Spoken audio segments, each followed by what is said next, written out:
And welcome as we call to order this rescheduled meeting of the Jenks City Council. My name is Corey Box and I will be your chair for tonight's proceedings. Today is Thursday, July 22nd of 2021. The time is 6:10 p.m. My colleagues and I tonight are joined by our city manager, Christopher Shrout, and our city clerk, Brandon Macy is here. Mr. Macy, will you please verify our attendance? OJ? Here. Kayleen? Here. Isabel? Here. Murray? Here. Klein? Present. Short? Here. Mayor Box. Here. This meeting is called to order. Tonight's invocation is by Pastor Lucas of the Battle Creek Church. Please join me and rise as the pastor comes forward. Thank you, Mayor, City Council, for the Lord's Prayer. Heavenly Father, we honor you tonight. Thank you for your presence that we believe changes everything. Father, would you go before us? Father, would you lead us? Would you direct us? Father, would we lean into your will? Father, would you make our path straight? Father, we pray that you bless each member of our city council tonight, Father, as they continue to lead us, to direct our city. Father, we love you and we thank you for your great love for us. It's in your name we pray. Amen. Amen. Please join me as we pledge allegiance to our United States flag.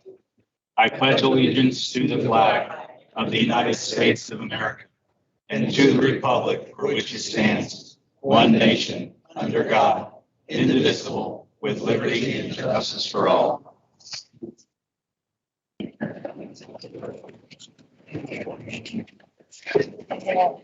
Okay, we're called to order. Fun part of the evening, maybe the only fun part. We have a special proclamation we'd like to do tonight for the Jenks swim team. And before we do that, I would like to invite Councilor Short. I believe this was this your call? Was this your genesis of your idea? If so, I'd like you to go ahead and introduce what we're doing this evening, my friend. Sure. Jenks High School has been blessed this last athletic season at multiple state champions, including boys and girls swim team. And so if you all like to come up.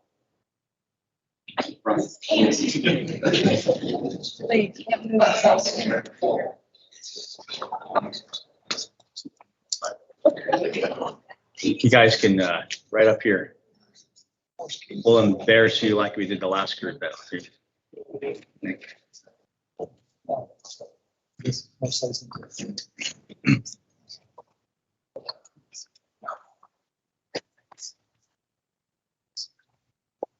Is Mrs. Butterfield here to get some pictures before that? Oh, there you are. Okay, good enough. Anything else you'd like to say, Councilor Short? No. Is the coach with us? She is here. Would you like to say a few words, my friend? Well, what can I say? I am blessed to have these great kids. Lucky. It's a privilege, an honor to coach. I always tell them what to do and they just do it. It's like a little computer. I use all the instructions and I'm blessed to get the honors coach. So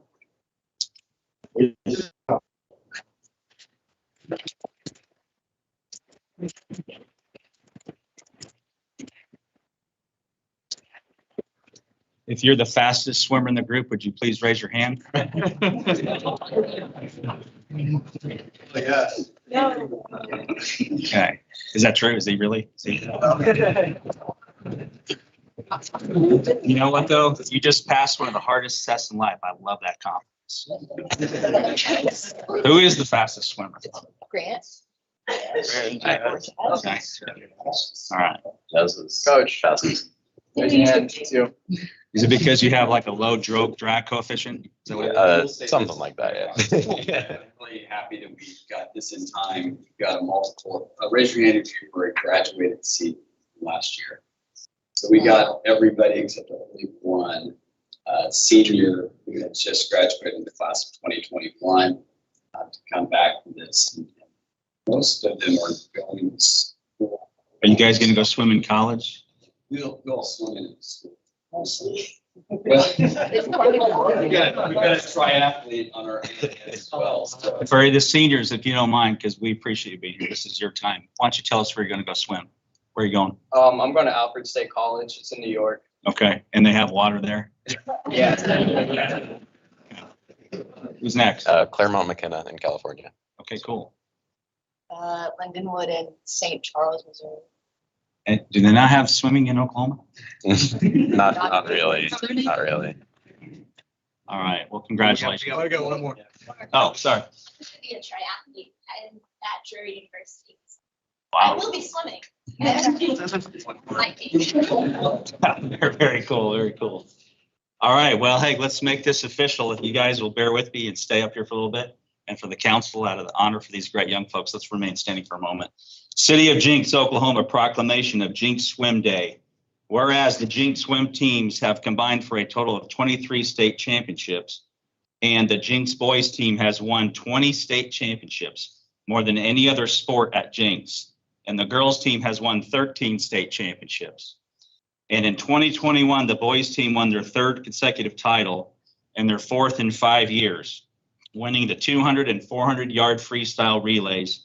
And in 2021, the girls team won their second consecutive title, winning the 400-yard freestyle relay and the 200-yard medley relay. And in 2021, the following individuals won individual state championships: Lainey Fenton, 500-yard freestyle and 100-yard breaststroke; Jasmine Rao, my apologies, Jasmine, if I messed that up, 100-yard butterfly.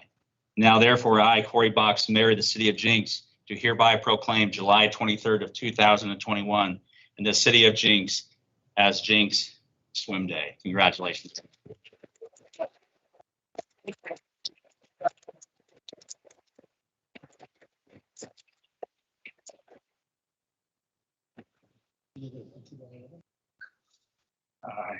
No, I think Councilor Short should.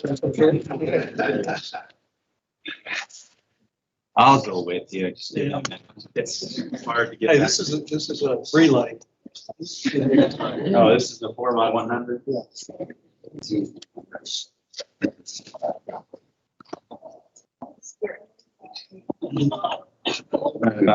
Yeah. Where's the last? Stand next to the All-Star there.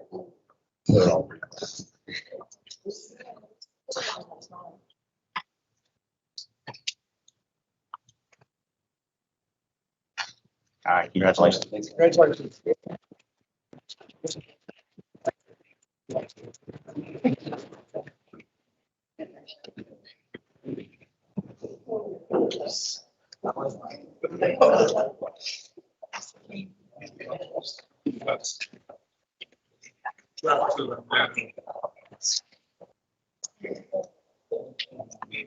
you go, my friend. Anybody up for an adjournment?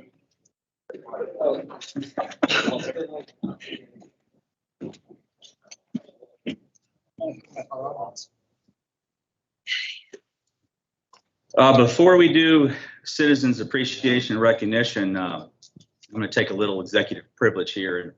My niece is turning 21 right now. My entire family is at Waterfront Grill, eating in Jenks, then going to Maggie's so she can have her 1,000th drink of her life. We're here. But nevertheless, happy birthday, Kennedy. I love you. Thank you for keeping your business in Jenks. And for the 20 people that may watch this YouTube video, you're going to be famous. Okay, citizens appreciation and recognition. Where are we here? Page 5. Bear with me just a moment. Okay. The City of Jenks and staff would like to honor and thank Ms. Sherry Keithley and Mr. Paul Greek for their extensive and selfless service to the citizens of Jenks. Sherry has served faithfully since 1996, it's 25 years, and most recently held the position of chair. Mr. Paul Greek first served from 1979 to 1986, a term of 7 years, and he began his second season of service in 1997, 24 years. For over 31 years, Mr. Greek served as the vice chair. Public service can be challenging for many reasons, and finding a servant who is willing to do their homework and show up for evening meetings is a real gem. Thank you both for your decades of service, which have provided steady guidance for the citizens of Jenks. So just to kind of summarize those dates, Chairman Sherry Keithley from May 20th of 1996 to May 1st of 2021. You did that longer than I was in the military. That's a long time. And Mr. Paul Greek was the assistant chair. Where is Mr. Greek? Am I missing him? He's not here to make it. Okay. He started on May 8th of 1979, stuck around for 9 years, came back and did it for another forever. And his service ends on May 1st of 2021. So it's extremely difficult to keep people serving the city of Jenks for that long. How much did you get paid? That's right, we know. Big bag. Yeah. She didn't even get free t-shirts like we do. But hopefully, we appreciate your service. We have something we're going to do. If you like, we'd like to come forward and honor you, ma'am. Can we get somebody to take a picture since you've lost photo duties? Pardon me? I can take the photo and you can present. I got it. No. Do your thing. Jerry, we want to recognize you as chairman of the Board of Adjustment, and thank you so very much for your service. It has meant a lot to me as I came to the city of Jenks and transitioned during this last year. I appreciate it very much. It's been a pleasure and an honor. So thank you. You're welcome back anytime. Thank you so much for your service. We appreciate it.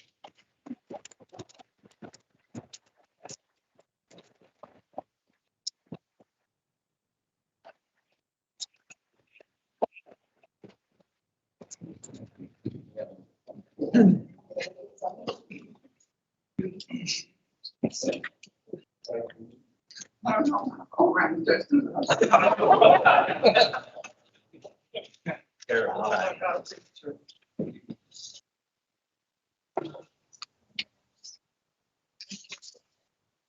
Okay.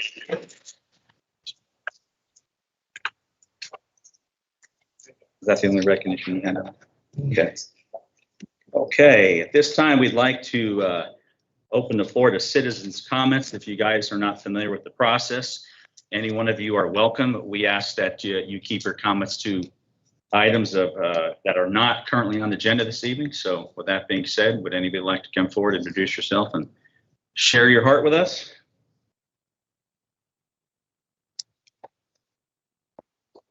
Looks like no. We'll close the floor to citizens' comments. We'll get down to business with item number 1, which is consideration and appropriate action relating to a request for approval of a consent agenda.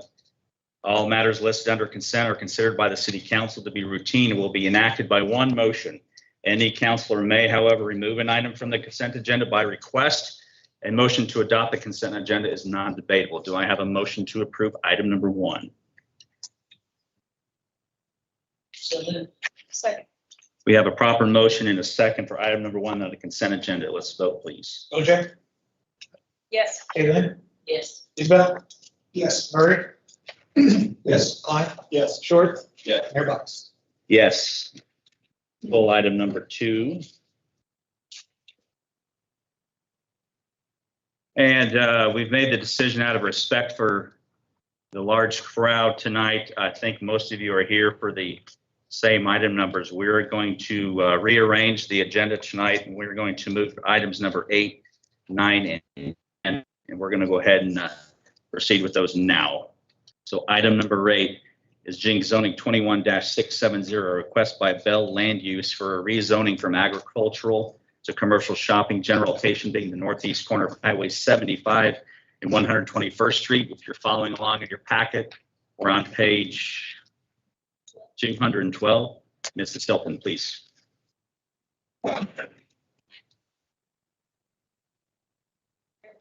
Councilor and staff, this item is a rezoning request from agriculture to commercial shopping. The Planning Commission heard this item as a public hearing on January 8th, 2021. There were 5 members present. 5 out of 7. We had 2 members absent. The vote at the end of the evening was 4-1. We had 1 commissioner who did vote against the request.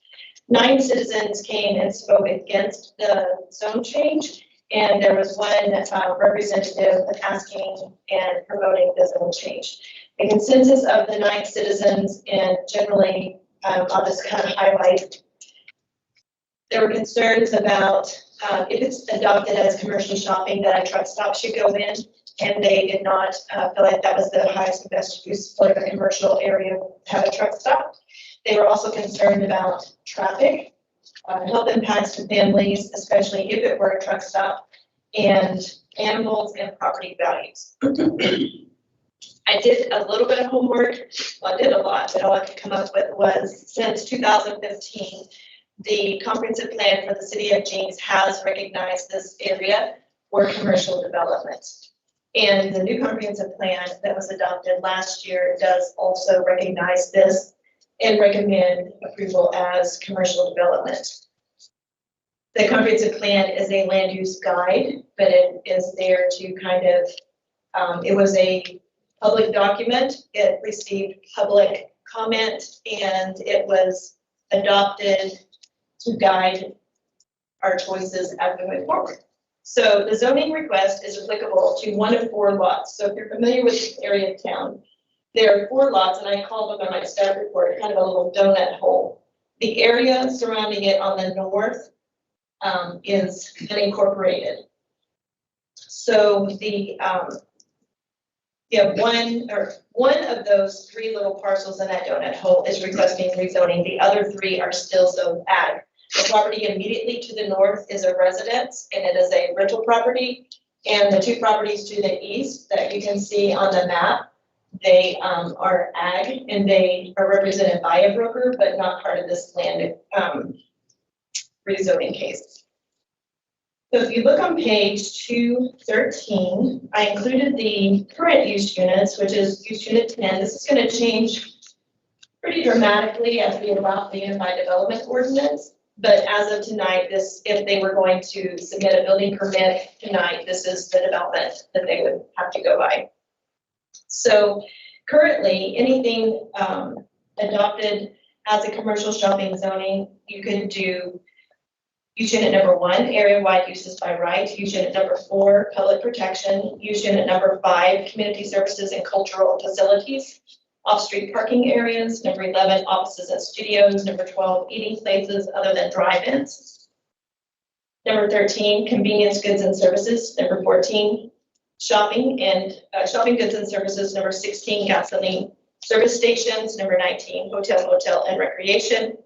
And number 21, business signs and outdoor advertising. And then at the bottom of that page, it does show the setbacks, etc. So on page 214, I've identified by an arrow, and you can see this on the zoning map over there. That's the area that we're talking about. It's literally one of 4 parcels. It is not all 4 parcels. I think there's a little bit of confusion as we started the hearing at the Planning Commission. If you look on page 215, you'll see that east, north, and west of these 4 parcels are the unincorporated areas of town. So that's why I identified it as a little donut hole. It's not quite, it's like a broken donut. Just all the way around. Down at the bottom, you'll see the view of the lot from the south. And then on page 216, you can see the comprehensive plan at the bottom of the page. So just so that you know and you're familiar with the area, on the west side of Highway 75 is Glenpool, your west and south of 121st, and that's the large development that, as I know, has Chick-fil-A. I'm sure they have a lot of other things, but that's what I'm familiar with. So at this time, on page 217, says if this zoning is approved, it would allow the current and any future property owners to operate a use operated by right in a commercial shopping district. And like I said, the UDO is changing if there's not a building permit submitted within the time between now and the new UDO would take precedence at the time of development. So, and it will be more restrictive, not less restrictive moving forward, just in case you were concerned about that. It talks about the general purposes. This is quoted straight out of the code. With that being said, staff and planning commission recommend conditional approval of the rezoning request from ag to CS. And some of those conditions were not so much the condition of would you approve it or not, because this is a straight zoning request. So there aren't any restrictions that we can place on it for state statute and the way that our codes are written. When you do straight zoning, it just, do you want commercial here? Do you not want commercial here? And that's the only thing we're really deciding tonight. If you live in that area, you're probably familiar with the water line or lack thereof and the sewer or lack thereof. So there are utility decisions that have to be made moving forward. So I just said work with staff to determine utility connections. Plating would be required, of course, and they would have to meet all city engineering design criteria and subdivision regulations. And the last page, I think, on this shows the radius map of who was notified for the 300-foot requirement. Do you have any questions? Any questions from Mrs. Hilton from the council?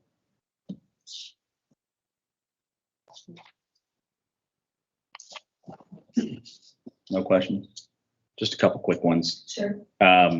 Parcel immediately to the east, did you say it's under brokerage? Yes, sir. The north and south lot is. How's it commercial? Is it zoned? What's Ag. okay. Same owner, different owner? Hold on. Same owner, different owner? The Tulsa County Assessor data shows two different owners, but I think they're represented by the same broker. Okay. And they could be the same owner and have two different LLCs. I didn't go all the way back to find out who the LLCs were. So in your professional opinion, outside of commercial shopping, what other potential zoning makes sense in this particular area? Because of the location to the Highway 75 and the access on and off, this is slated for commercial development. It is the right place to have tax generating revenue for the city of Jenks. Is there any other secondary zoning that might make sense? Not in my opinion. Okay. This has been on the plan for many years to be designated as commercial zoning. Yes. Correct? Under the new UDO, you said there would be more restrictive. Can you explain to us what might be coming? Because some of us weren't around during that horizon planning. So this page, on page 213, we have a very clear, it says use unit, and it tells exactly which ones. It's just the UDO is structured differently. There will be more landscaping requirements, different parking requirements, and what is allowed and not allowed within CS could vary a little bit. It would not be less restrictive. It would definitely be more restrictive. And from your time spent at the planning commission meeting, and we will ask them as well, were there any concerns other than a truck stop, any other potential options that could go on this parcel other than a truck stop that were of concerns to the folks that showed up? There were a lot of questions and concerns about traffic and the idea of any commercial development coming in. There were a lot of hurdles to get anything developed on that tract. It is not large enough for a truck stop. It seems to me that they would have to purchase additional property for something like that, but a convenience store could go in there. They're still going to have right-of-way access. You're going to have water, sewer. There are a lot of things that are going to happen before development can take place. Did I answer your question? Primarily, traffic was a big concern. As far as what you could consider traffic is about it. Did you get the sense that a QT would be offensive to the? If commercial development came, they were probably looking for some protections from vehicle fumes, lights, things like that, which would be required anyway with a commercial abutting. It's residential area, but it is ag zone, so it would be different than if they were abutting a residential zoned area. Sure. Okay, Councilor Short, did you have a question? Can you just help me, since I'm a little new about the unincorporated part around it? Mm-hmm. What does that mean to us? It's not incorporated. They are not part of the Jenks city limits, so they're within our fence line, but they are not in our Jenks city limits. And therefore, we don't get the ad valorem, et cetera, from those homeowners. So if someone was to want to, let's say, add this parcel to a larger piece, maybe the west piece and north of that, just what if, right? We have to consider an incorporation measure of some degree to get that land. If any were correct, if they wanted a development, it would have to be annexed. I will say the portion to the east is ODOT right away. I mean, west, sorry. The entire parcel to the west? Yes. That's, Yeah, that answers my question, because I know that area out there, so there's the on-ramp to 75 right there. And so I was looking at this, and that was my question, why are they not doing that parcel? Right. Instead of this parcel, because this parcel is closer to the creek. Right. So It's not nobody for gets sale. that, because that's ODOT. Yes. But I think that's- And my understanding too is that 121st Street from that I-75 intersection to Elwood will eventually be just expanded. So I don't know the timeline. I don't know that either. I know that I went to the meeting over in Glenpool and it was discussed, so it is slated to be widened as far as the traffic flow. Right. especially with that. It is slated to handle the expected. And I think that's part of that ramp that they're going to expand up, so. Correct me if I'm wrong, or saying I'm pulling from my memory. I traveled that way to Walmart quite a lot. But right at this parcel is where it goes to 2-lane. About 4-lane. Yes. And then it goes to 2-lane, that creates the traffic. Like I said, the question before you is, do you see commercial development? There are a lot of hurdles from the engineering side of things and from the public works side of things. But the question before you is just, should it be commercial? Should it stay ag? sorry. Any more questions for Mrs. Hilton? And we can go ahead and close the floor for a moment and, yeah, Ken. Of course, Mr. Bell. You know the drill, my friend. Mayor Box, members of council, thank you very much. My address is 1011 West G Street in Jenks. And I had problems because I can't really answer a lot of the questions tonight because I was hired by the current owner to rezone to commercial, which was appropriate, and that's what the comprehensive plan was. He actually has the property under contract for sale. I haven't talked to the buyer at that point. I don't know what the use will be. What we do know is that when we rezone it, it is required to be platted prior to the development. And a lot of the issues that the neighborhood has will be answered in that process at that point, and were required to be answered in that process. So I think it's appropriate as far as the roadways out there. The 4-lane incorporates this entire piece of property. It goes to 2-lane on the property to the east of it. And then when you get past that property, you get into Coal Creek. So that's kind of the limitations of that area, but it is 4-lane out in front of this. This property is adjacent to the on-ramp to Highway 75. And the property that is on the west side of it is ODOT. I think there's some stormwater drainage facilities in that area also. And then the rest of it is the on-ramp to Highway 75. I mean, this is an appropriate piece of land to be commercial. We all know that Highway 75 is 50 to 75,000 cars a day, and this is a 4-lane interchange, or for access on and off, and that's hard to find anymore out there. So I look forward to them trying to meet all the challenges of development, which is, of course, water, sewer, storm drainage, all that, and that appropriate time will be before you at some point. Unless you have any questions of me, I'll stop there. Did you say you have no prior knowledge of what the owner's intent may or may not be for this property? Nobody has said it to me. I've heard the rumors. Okay.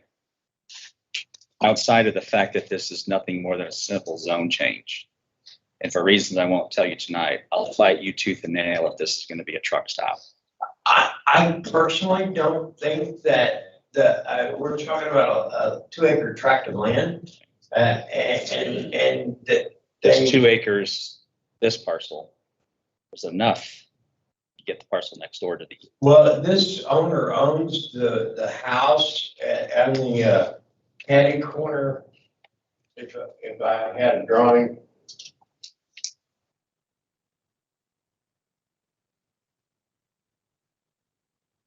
Hey, where I may work. He owns, Is it the taxidermy? It's the TV. It's the TV screen. the north, Hilarity corner of ensues. that. He owns that. There's a house on there. I believe I've talked to the owner, on the southeast. They have some uses that they are talking about. In fact, they want to possibly join up with the new owner on bringing the sewer and water. And I think all that's good because this property in this area needs some synergy to start the commercial growth on the Jenks side. Right now, everything's developing on the Glenpool side and it's a loss to the city at that point. But I have a rumor. I'm tempted not to say it because once I do say it, but it's not a truck stop. I think it's pretty clear that the audience wasn't interested, and I don't speak for all of them because we haven't discussed this, but I personally will put my citizen's hat on and fight you over that. This is not a truck stop. Yeah. So. Robert? Robert. Yes, sir. When you talk about the owners, I'm just trying to position this in my mind. Is it the taxidermy house where they have that taxidermy sign? No, No. that's east of this.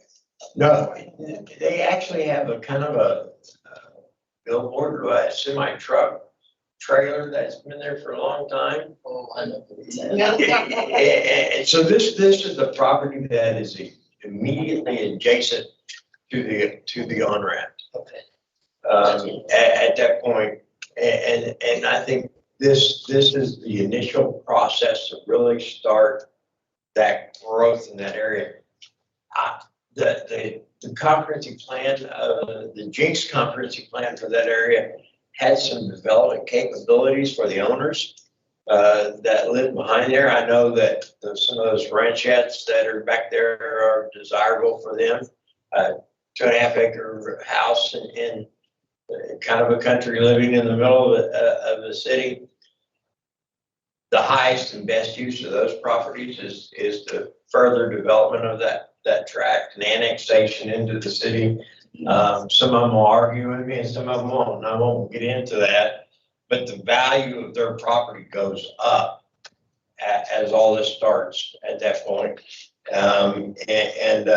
So if they can move, if they also can move to commercial, then we're talking a square footage price for their tract of lands, which will exceed what the value of the homes are. Any other questions or comments for Mr. Bell? Anything else, Mr. Bell? Thank you. Thank you, sir. At this point, we'll go ahead and close the floor to the council, and we will open the floor to anyone else to public comment. If you'd like to come forward, when you do, please state your name, your address, and you can, let's, for the sake of how many people here, it's 5 minutes, 10 minutes. Thank you, sir. My name is Dominic Halter. I live at 2021 West 120th Street, directly across the street from the planned development. Here's what we're planning. There's my house is right here. In the gray area? Correct. Okay, thank you. So what we're proposing is altering the character of our neighborhood. First, people, I can speak for my neighbors, they've lived there for 20 years plus. And a lot of the people into that, and it's, I'm not going to correct it, it's called an agriculture, it's actually agricultural residential because we have homes there. I think that this is kind of a short-sighted thing. I think putting the cart before That Coal Creek is a mess and it's changing. I don't know that they've done a study on it recently, but I know that they're going to have to widen 121st Street. They're going to have to knock that bridge out. So any business going in there is going to have their traffic cut down completely coming from that point from 121st Street. And there's a ton of houses over there. So a consideration to be made for that. Second of all, I understand that the Horizon Jenks is the city plan and the program that was set out, developed by a Chicago-based outfit named Puzzle and Levine, correct. But I kind of like where I live. I like the surroundings, so do all my neighbors. People from Chicago may want to come down here and turn this into a little piece of Chicago. If I wanted to live in Chicago, I'd move to Chicago. I don't really enjoy 24-hour-a-day signs, blinking, cars blaring, trucks driving in, fuel trucks maybe coming in to load the fuel tanks that are going to be there. And again, it's kind of screwy to sit there and talk about this and we don't know what it's going to be. I'm sure everybody does want to know what it's going to be. And the owner of this tract, what do I got? 2 minutes? No, sir. No. Five. The owner of this tract right here, the house, is one Mr. Marty Rivers. He's a developer of corner quickie marts that are, I presume, 24 hours a day operation, with probably a big bright light to draw in cars and whatnot, which would keep me awake and probably a whole bunch of other people all night long. Mr. Rivers, I don't know him. I've never met him. I did happen to look under his OSCN, and his rap sheet about a mile long. Compared to me, what you got there, a marriage license. So I don't know if you want to enter into business with this type of thing. I don't know that he would be a great neighbor. I'm just guessing at that because I don't know what's going in there. I think I speak for a lot of people in my neighborhood that they would appreciate it if it wasn't there. And this is a chance, I think, to listen to us and see whether or not, I mean, and not to turn away future offers. But if you're going to build something that's going to knock my property value down right off the bat, and studies have shown that's what happens, then buy me out, buy my neighbors out, because you're decreasing the value of homes. You say it's going to increase the value of them, but you probably don't want to put that in writing for me. So I think I'm about done. Any questions for me? Yes. Outside of the rumors that you heard, we typically don't know what the rumors are. Let's pretend we don't have any idea what this could be. What do you think is the best use of this property? And keep in mind, there's an owner who has a legal right to sell it. He can't sell it as a farm. So if you're us, is this best served to be commercial shopping? We don't know what or how or what it will look like. But what would you say to the owner since you're neighbors? They like donuts is an inoffensive thing. Everybody loves donuts. And they're not open 24 hours a day. They don't have transients which live in that little trailer. And they don't live in it, but I've sat there with my binoculars and watched a guy sitting that's in the mattress inside of that damn thing. It's disgusting. I had to avert my eyes at a certain point when he got down to business. But it's sad. So anyway, something that wouldn't be open 24 hours a day, because that's a nuisance. If you've got people coming, and this is right in Mr. Isbell, right in your neck of the woods.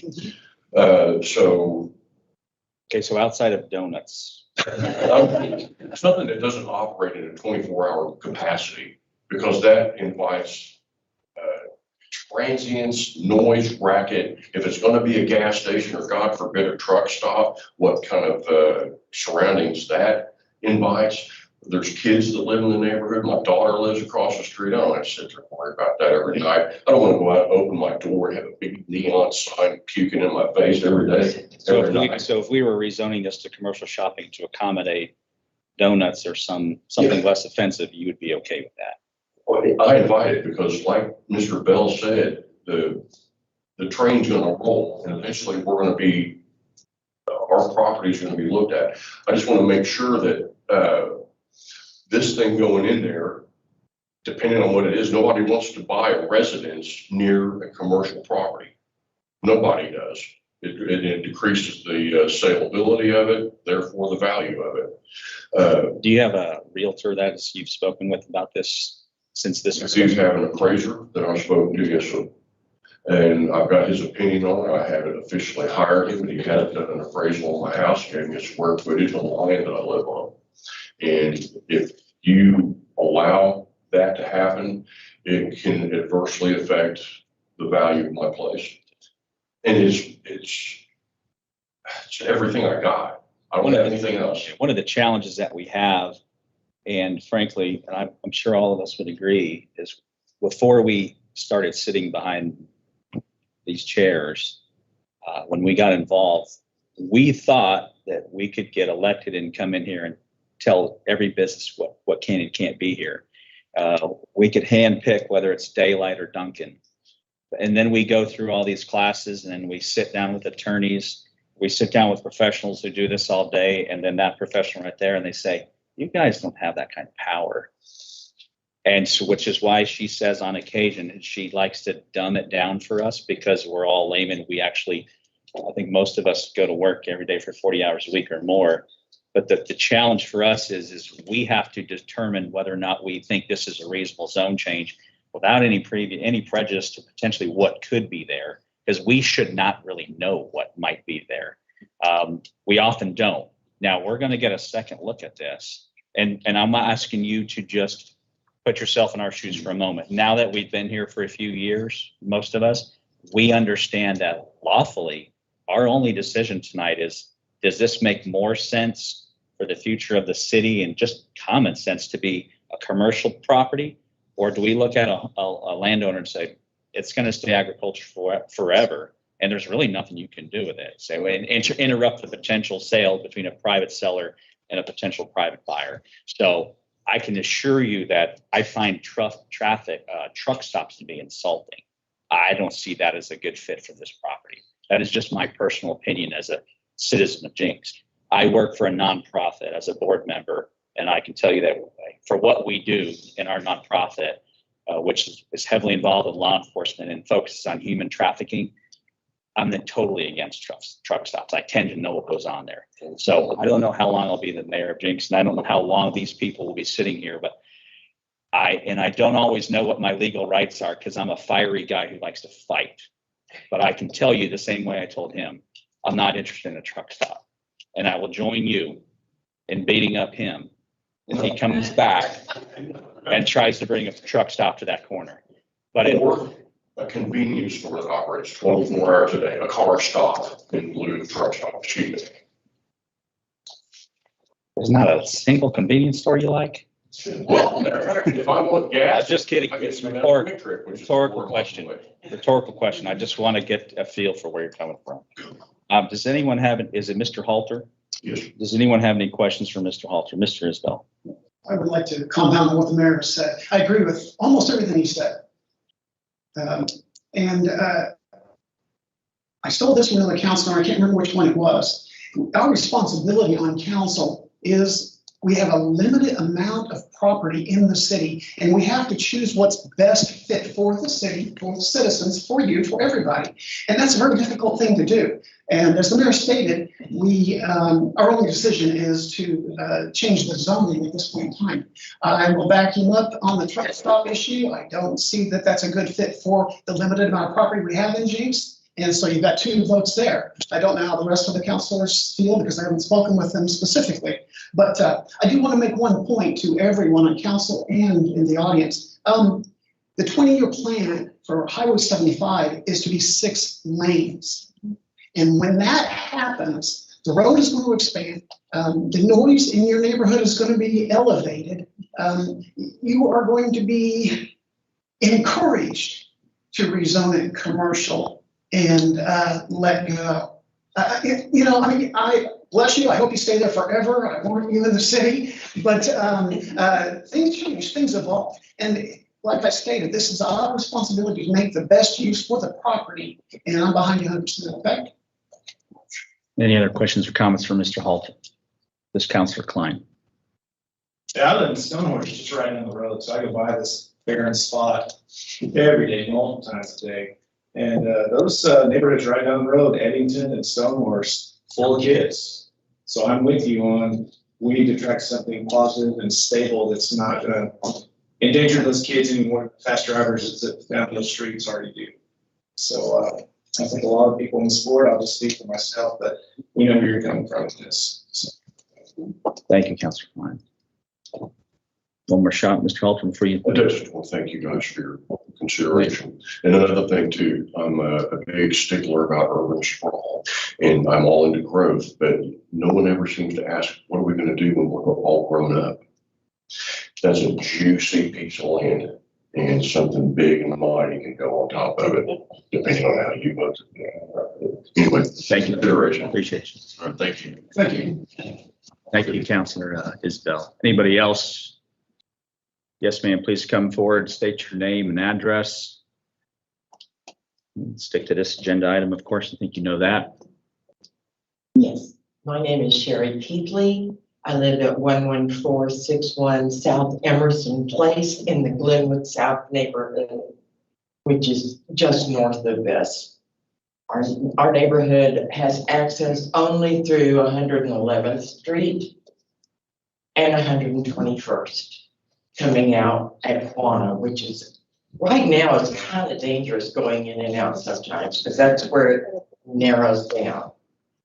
My concern is for some, and I don't like the idea of a truck stop, but for the reason of trying to manage the traffic there without completely redoing the intersection. If they get in there, how are they going to come out? There's a median on 121st. And I think that there should be something, and it doesn't necessarily have to be donut shop, but another food place or something that's I can understand. They're not wanting the lights in their window. I've been on things where that people are upset about that. And I can understand that. We have a lot of noise already. I'm behind the wall. I call it the ghetto, but when they widened 75 and put in the new 111th interchange, they closed us off. We lost 2 exits out to the highway. So we're trapped.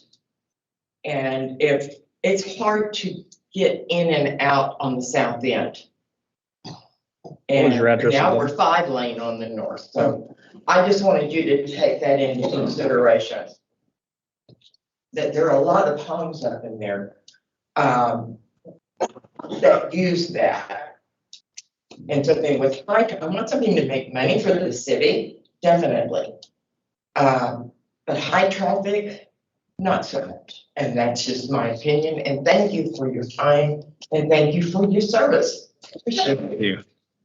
I would like to make one quick comment. With respect to the driveway, the access, the median, the 4-lane median, all of that will be discussed and decided upon by us in the platted meeting agenda item. It will come later, but we will make best use of the driveways, entrances, exits, everything. Well, I didn't know if that would be something that would require ODOT to do. They would be involved. Okay. Thank you. Okay, it'll be way down the road. Okay. Mr. Shroud, isn't the 121st Street Tulsa County property? Okay, it's important to know that if that road ever gets improved, we're not the power player there. Yes, ma'am. How are you tonight? My name is Danella Richardson. I live at 2915 West 118th Street, so I'm in the neighborhood. So this 121st, so we're 3 blocks over. We're on a dead end street down there. And I just kind of wanted to make a general comment, just for future consideration as well. I have looked at the comprehensive plan, I don't know what it's exactly called, but in reviewing that, our neighborhood in that comprehensive plan, it is not contemplating taking the entire neighborhood. It's still leaving our house in a zoned agricultural way it is. It has the strip on directly to the east of Highway 75. Looks like it's the houses on the west side of Tacoma, and it takes it up to 119th Street. So it's leaving 117th Street houses and 119th Street houses, still just showing up as this gray on the what I looked at anyway. And so that's a concern for me, that we would have eventually commercial built all the way around us and not even be part of that conversation. And we recognize that this is a prime piece of property. It's on Highway 75, it's category for Walmart. When we moved there, Tulsa Hills wasn't there, Walmart wasn't there. We love where we live, but we recognize that for the growth of Jenks, that it may be something that eventually is going to be considered to be commercial property. But I think that I have concerns about it being all or nothing, and not just taking little pieces at a time. That's part of my concern with this, is that we're taking little pieces at a time. That's just going to potentially affect people negatively that may not get to be part of that conversation. And so being part of the conversation is really important. Okay. Well, I can assure you, I hope you feel like you're being well represented tonight and that you're part of the conversation. I wasn't a part of any conversation that's happened prior to tonight. So you are learning about this pretty much the same time that we are. So, and whatever does happen in the future, as long as you're inside the little dash circle. We were not in the dash circle on this. Well, we got to get a bigger circle. The dash circle is very small. She's shaking her head. We could find out from people in the dash. She doesn't want bigger circles, but nevertheless. I know. Better not, and rather not have so many people in the conversation, maybe. So, yeah. Any questions? Any questions or comments? Anybody? Thank you for your time.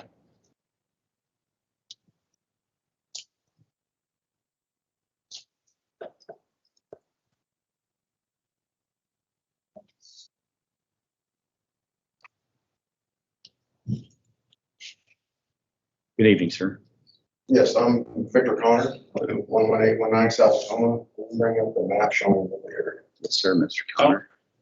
Basically, what we've got in Tulsa County is everything in the white. These are all properties that are in the white, roughly 32 parcels. After the last meeting, a lot of my neighbors were upset, everything else, so we decided to get a committee, a community group.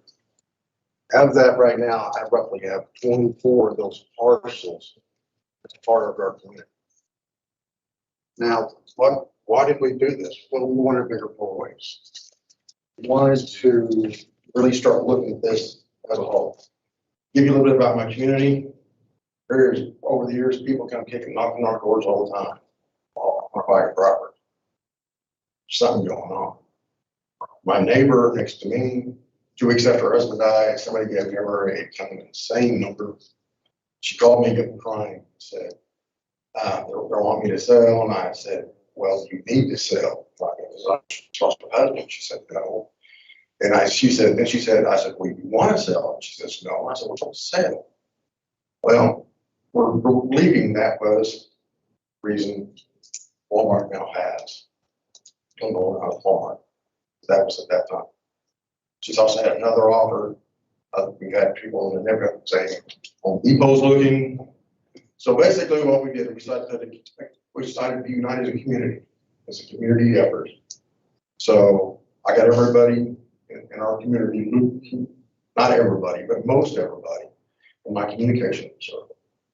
Now we're looking at this, we want to say, okay, we know this is not real life. When I moved there 20 years ago, this is not the same protection.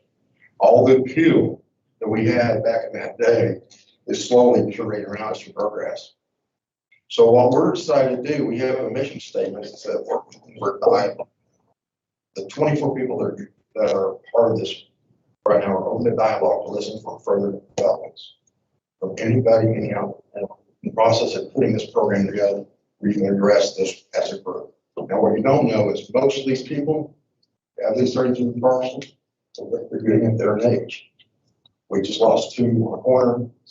My neighbor who was not ready to sell is ready to sell. She told me today, tell them to show me the money. She owns the 5 acres, which is the key parcel. My land, which is right next door, is the high ground.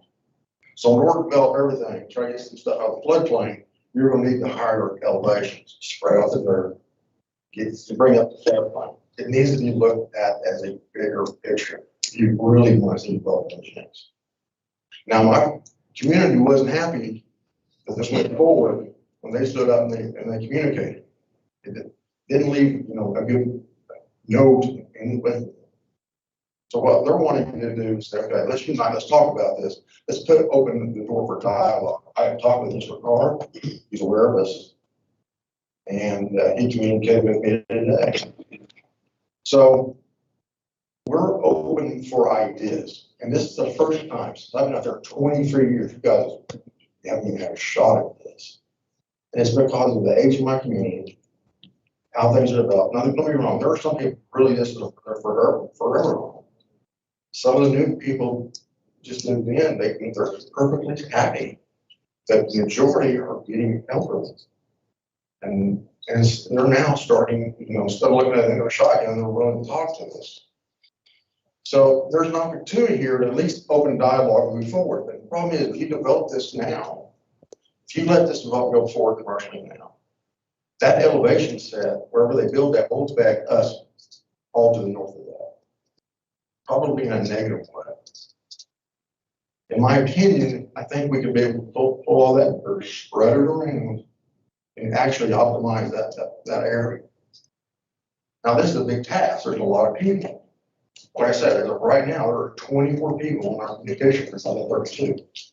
We're getting more every day. We have some on vacation, some are looking from a distance, some are showing, I don't want to hear any more about it, so someone's offering anything off.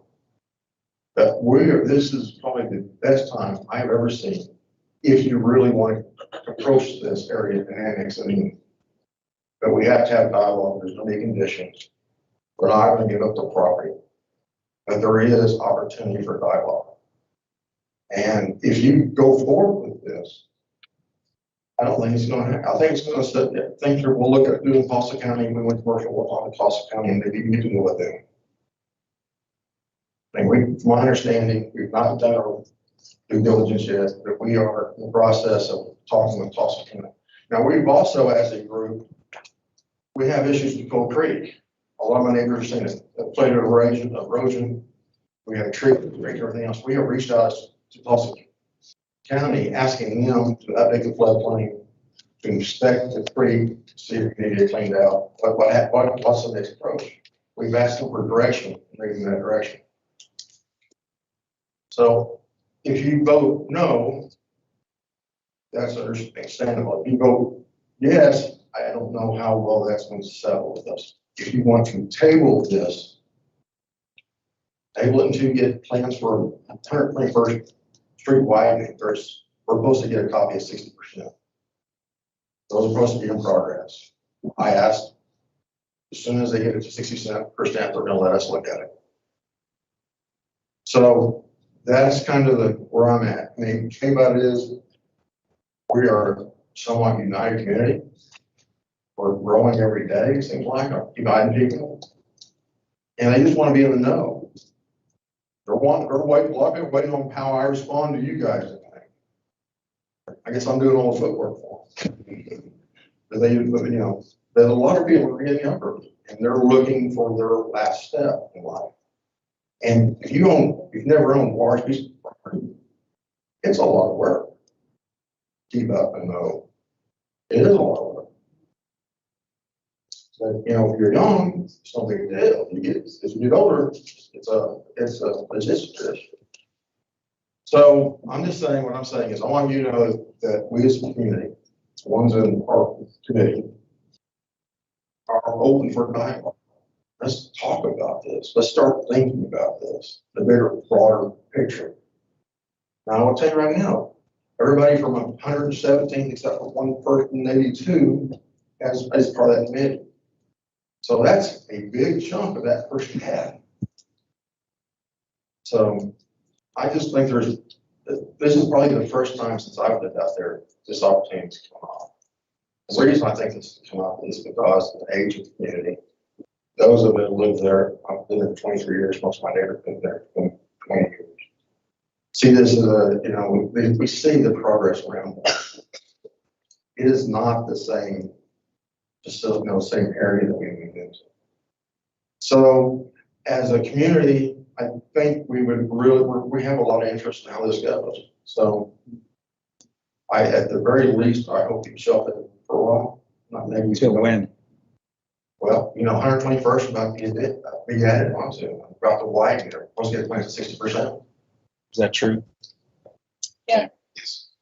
They're gonna have to do something with Coal Creek. They're gonna be great and everything else. That's gonna shut it down anyway. Well, what do you tell the owner of this parcel that has a potential buyer right now? We're stopping a potential private sale of land, hoping that these things happen. This is the state and federal government, which operates. If you think about it, it's in his best interest to work with us because even the ones that are here speaking today, they're all part of that. Yeah. That committee that has looked at this mission statement. Yeah. And said, we're open for dialogue. Well, we are open for dialogue as well, but the challenge here is we don't operate, we're operating in a vacuum, and this is nothing more than rezoning a parcel of land. Yes, sir. We have to forget about, you ever see the judge tell the jury, forget what you just heard, as if you possibly could? Right. But we don't know what's good. The bottom line is I've lived in large cities and small cities. I've moved my whole life. My dad moved me all over the place as a Navy brat, and then I joined the Air Force and I moved 50th other time. When I drive down this road, I lived in Eddington Place, right around the corner from the planning commissioner, Craig Bowman. And when I drive down this road, it makes no sense. Even before I ever got there, it makes no sense that that's not a commercial property, in my opinion. I'm not trying to lead the council on a vote, but it makes no sense that it's not commercial shopping property.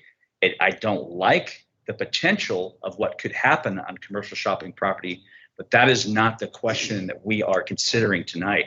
And nobody out there gets it until they get here and they get briefed by attorneys and all the training we go through and what our obligations are legally. And we have your neighborhood represented, but we also have, there's capitalism going on in the background, and there is a guy who wants to sell his property. Yes. And we have the legal authority to say no because of what could happen in the future, or we wait for some potential project to happen. And how I'm sitting here thinking, what if COVID-22 comes next year and there is no widening of Highway 75? Or the reality of it is this highway, if he's correct, is going to become some giant highway. And you could make the argument that you hold out long enough, I'm just throwing probabilities, your property value may go up. You may not be needing to talk to us in the future. Maybe ODOT wants to buy your property. There's a lot of different scenarios here that we could contemplate, but after tonight is over, we both all go back to our jobs, and there probably will be no follow-up meetings unless the Oklahoma Department of Transportation comes to him and says, we need to sit and talk about this. Tonight is simply about, does it make sense for that to be rezoned to commercial shopping? And in my opinion, the answer is yes. I don't like a lot of the options that it brings. I'll tell you, he and I will go there and lay down in the grass and fight and protest if they try to put a truck stop in. I'll be right there with you.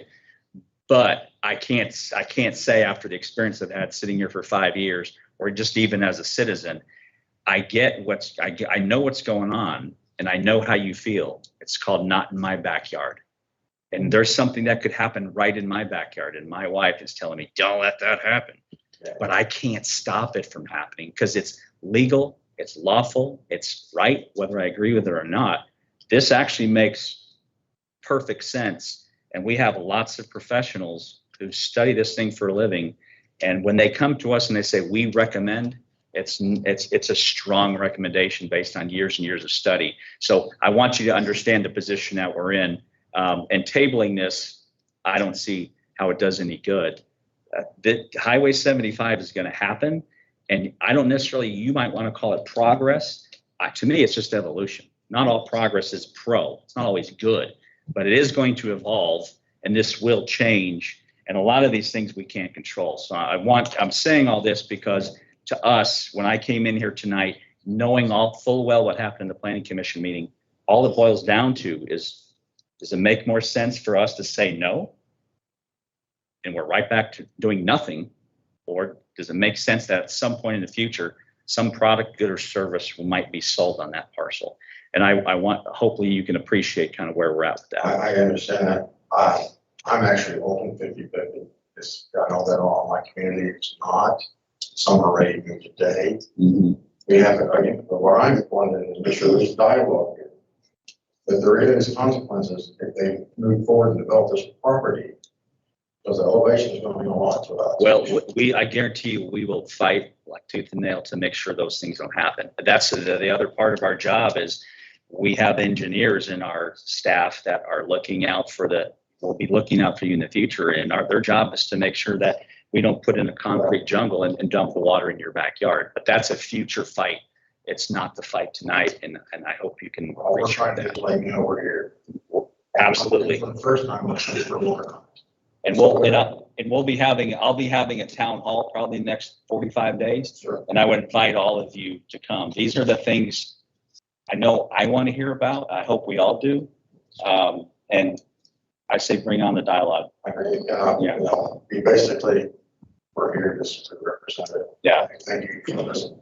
Absolutely. We appreciate you. Thank you. Second. I think Councilor Isbell would like to. Yes. We're Come here. First of all, I want to say thank you for coming up here. I have been in your shoes representing other people, talking to these counselors up here and trying to convince them in the topic I was talking about at the time. So thank you for coming in and representing other people. I hope to see you here again and in the future with the plating and the rest of the development if it does occur. I do have one question for you though. Speaking to all of your neighbors, did you poll them on whether or not they would be interested in being incorporated into the city of Jenks? Part of the dialogue, which you should have a copy of our community, was that we were open for dialogue, including annexing the city of Jenks. Maybe the city of Jenks will fight the invisible fence. Yeah, well, That's working together. He's not gonna go with that. But I got at least like give them an option if they want to fight it. Sure. He don't want that to happen. We have an opportunity. Did you just throw the Glenpool reference to act like you're really reasonable? No, I just said, hey, guys, they've been doing good at commercial development, guys. Be honest with you. They've been doing well. Now it's our turn. It's fine, and I agree. I'm a Jenks. Most important question, daylight or Duncan? I mean, I don't care. Okay, thank you. Appreciate you, sir. Thank you. That's expanding. What'd you say? Daylight. Daylight? Taylor. Because it's a local brand? No, I hate this. Oh. My vote is for daylight. Any other, last call, going once? You gotta beat the clock.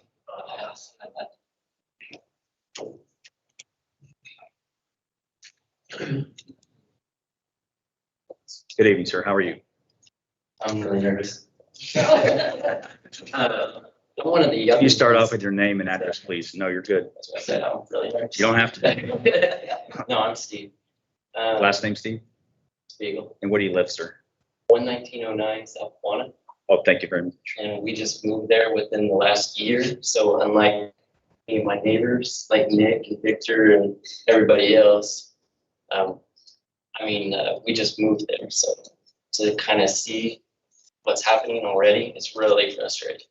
A year ago, we saw this property and we were looking to move into Jenks for my boys and going to school. We saw this property and we fell in love with it because of all the trees, all the animals that we see there. Since we've been there, we've seen deer, caught armadillo this morning, possums, moles that are annoying as hell, coyotes.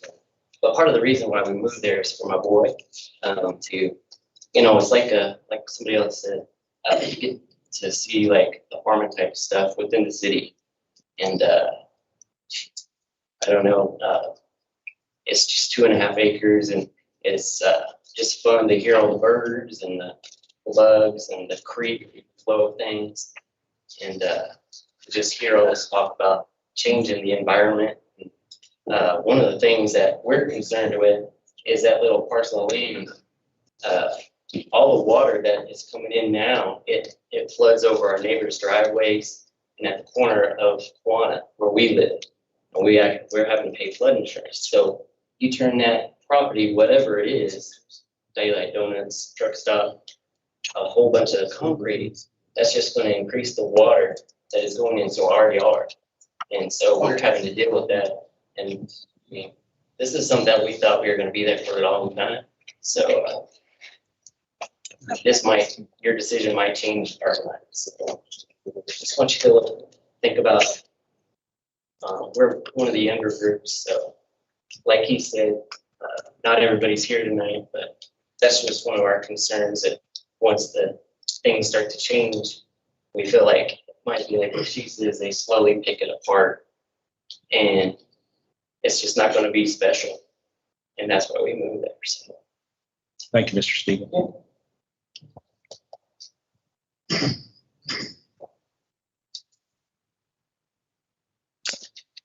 Anyone else?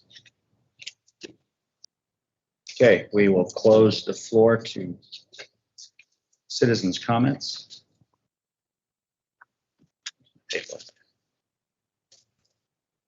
Reopen the floor to the council. Counselor on the right, anybody have any last minute comments, suggestions, recommendations? Left? Okay. Item number 8. Yes. Would anybody like to entertain a motion for item number 8? Move to approve. Second. We have a proper motion and a second on item number 8.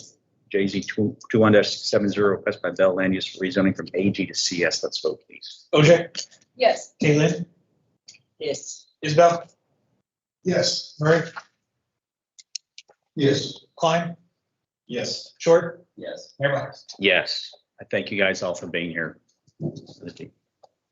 Item number 9 is ordinance number 1558 related to JZ 21-670. It's on page 220 in your packet. Motion to approve. Second. We have a proper motion and a second on item number 9. Let's vote, please. OJ, Yes. Kaylin, Yes. Isabel, Yes. Murray, Yes. Klein, Yes. Short, Yes. Mayor Box. Yes. Item 10 is the emergency clause for ordinance number 1558, making effective immediately upon passage. Let's vote, please. I'm sorry, can I have a motion, please? Move to approve. Second. I have a motion and a second. Let's vote, please. OJ, Yes. Kaylin, Yes. Isabel, Yes. Murray, Yes. Klein, Yes. Short, Yes. Mayor Box. Yes. Get our papers back in order. Yeah, we're going to go back now to number 3. Yeah,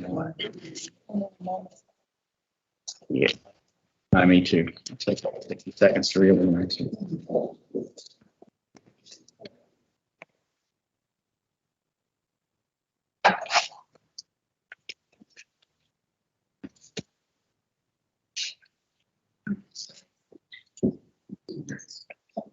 Page 151.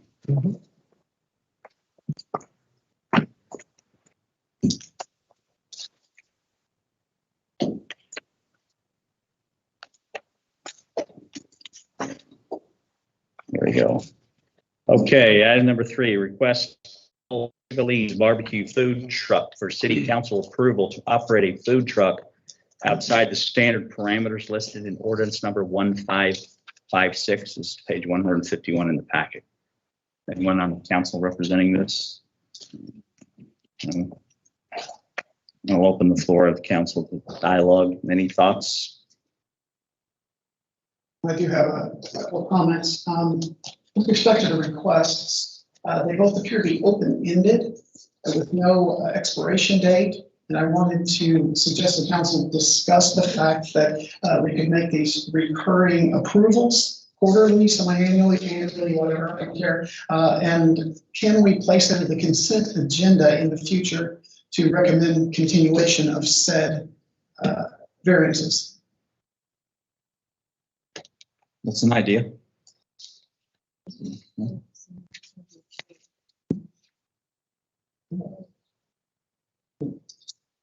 Yeah, that's under the assumption that these would be approved. Yeah.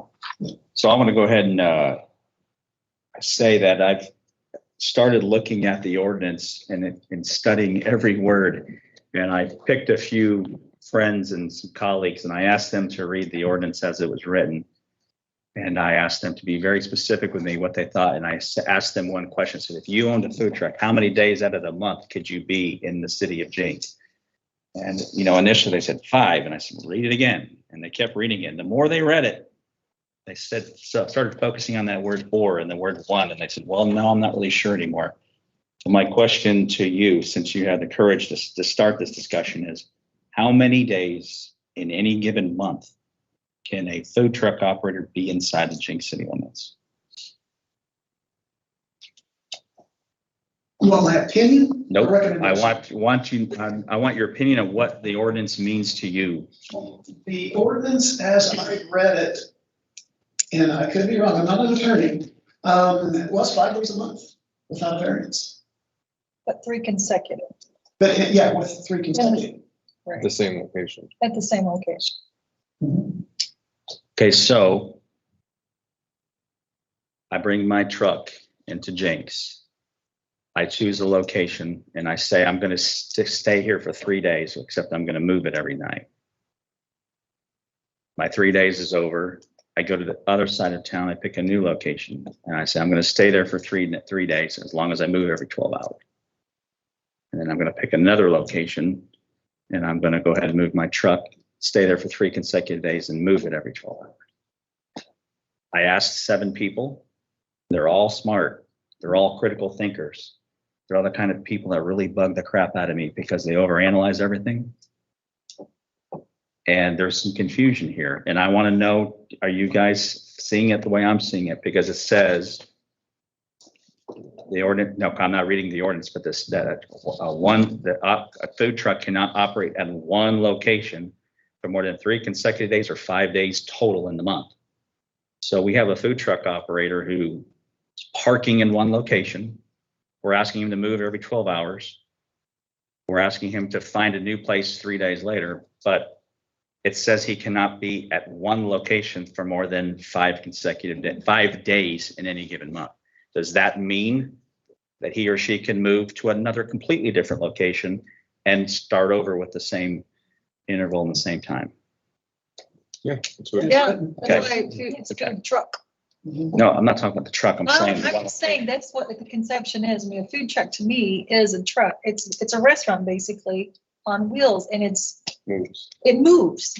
And the one thing that I always enjoyed, and even in the bigger cities, when we're looking for certain food trucks that we've heard from friends, you've got to find this, but you got to go on this app and they'll tell you where they are. They're not in the same location every single day. Yeah. And to overstate the obvious, is there a difference between a food truck and a food trailer? I think They're the same. They're the same? Okay, conceptually, yes. So just to be very clear, you can bring a barbecue truck into town. You can park it at Maggie's for 3 days, moving it every 12 hours. And then you can go over to Gateway Plaza, park for another 3 days, move it, go back to Maggie's for 3 days, go back somewhere else. For 2 days. For 2 days. Because then you hit your 5 days. 5 days.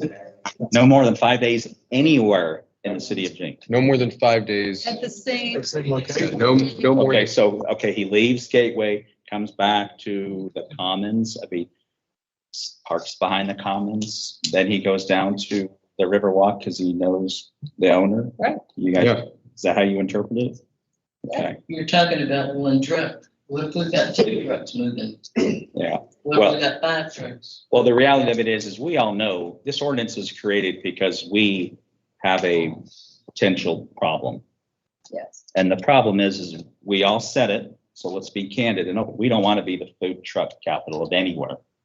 And we don't want Main Street to turn into a food, we don't want a food truck festival 365 days a year. And I've told the operators, we have a clear and present danger and the fact that we can't close business with brick and mortar retailers because we have a problem with food trucks operating right in the sweet spot of Main Street. So when we're out trying to attract a brick and mortar business that has sit down seating and they say, hey, I see this as competition. Why would I pay rent when I can just sell great food out of a trailer? I think remind me, isn't that the spirit behind why this even came to our attention? Because that's exactly the intent of the ordinance. The intent of the ordinance was to not allow a food truck to be a substitute for a brick and mortar restaurant. Not only does it look unattractive, it also inhibits employment opportunities. It detracts from the sightliness. What my people who talked to me about it, they don't like the look, and that's that. And at the end of the day, it's not such. And please, I want to be really clear. I am not anti-food truck. Food trucks are for events.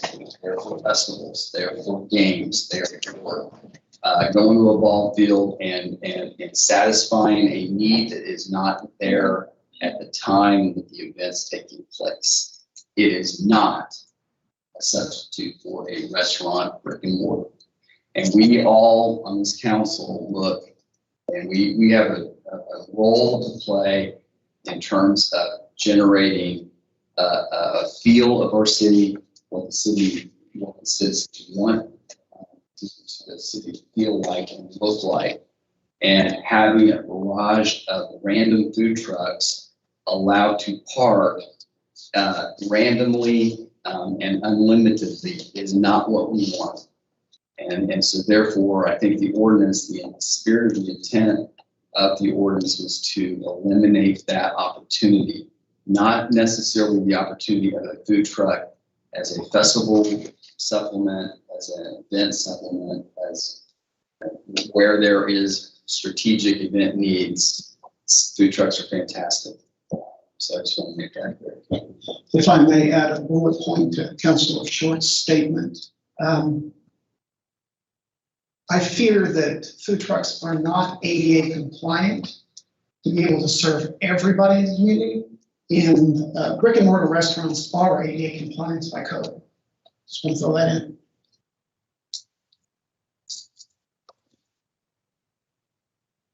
Well, yes, ma'am. most of y'all know my statement on it. You've heard it more than once. Because I am with Councilor Short, there is a place for food trucks. I'm not even opposed to allowing them in once a month. Just for something different in town. But to come in and then just move and move and move, when we don't, in this ordinance, we haven't even said only 5 are allowed at a time. There'd be 10 that come in and do all this moving they were talking about. So I think that what we're trying to do in the economic development part of it, I think we have to be extremely mindful of how we're going to present our town going forward. Thank you, Mr. Shroud. And so what we have before us is, I think on page 154 is the statement from David, who owns the old Sugar Lee's. And then we also have the El Toro Tacos food truck, which is the next item. But really the question here is, are we going to allow him to operate as he's requesting, or are we going to require David and Jorge or George to require them to follow the existing ordinance?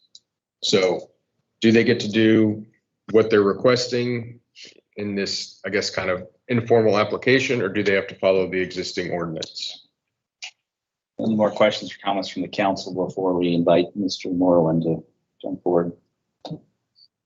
My thinking is, I will be the first to speak on that. We've got the ordinance in place, just like Councilor Short said. And I think we have to follow that ordinance. Because that's something that the reason why we put it in place was so that we would have some control over it. And so that's what we have to stick to. Otherwise, we're gonna have another food truck come in and they're gonna find an exception and file an exception. That's my opinion. And I'd like to add, I think the council thoroughly debated this topic when we adopted this resolution. This was not a on the whim, on the fly thought process. So we thoroughly debated and discussed and developed the ordinance with the city to facilitate the spirit of what feedback that at least I have received personally relative to the standards that the citizens want. So I think that's an important aspect. So to making exceptions creates a Pandora's box of what exceptions do you not want to pay, what something you want to allow, what precedent sets forward. So I strongly feel that the exceptions are not good. And I would agree, and I don't want to find ourselves in a position of having this on the consent agenda. I'm thinking it makes more sense. I think we're smart enough to come up with something that is kind of a one and done. I've talked to one of the food truck operators, and he had suggested, he say it again tonight, that the permits that we charge are too light, too small. They'd be willing to pay much more, and that's in some way kind of a de-incentivize everybody from coming here. Those are all things that we need to consider. But I will tell the two food truck operators when you get a chance to come and speak that, we're representing 24,000 people and their needs and desires to grow this city. We're driving up and down Main Street every day. We're having our Chamber of Commerce and some of our counselors are working with entrepreneurs and restaurateurs who want to come and build here. And I had lunch with one of them today, and they're a lot of this decision making was driven by them saying, what's going on in your city? I need to know now before I decide to invest $800,000 in rebuilding some property and putting in a commercial kitchen. So just know that these are the things that happen in the background that we're very cognizant of and aware of. And our job is to protect our city and to make sure it has an opportunity to grow as best it can. So unless there's any other comments from the council, we'll go ahead and close for the moment, and we'll start by inviting Mr. Morrowind, if you'd like to come forward, sir, and give us your name, address. You've seen everybody tonight, and thank you for being here. It's good to see you again. Good to see you. My name is David Morrow. I actually live at 4438 East 38th Street in Tulsa, Oklahoma. Basically, I'm just here to kind of find out what my future is. I came to Jenks because I know the people who own Maggie's Music Box, and I came solely just for them, just to be there to give them an option for their patrons to come listen to the music, to have a place to eat, not have to leave and go somewhere else. After listening to a lot of the things and then they came out, I just looked it over. I did talk to him about, the $75 for a permit is it's just way too cheap, especially for a place like Jenks.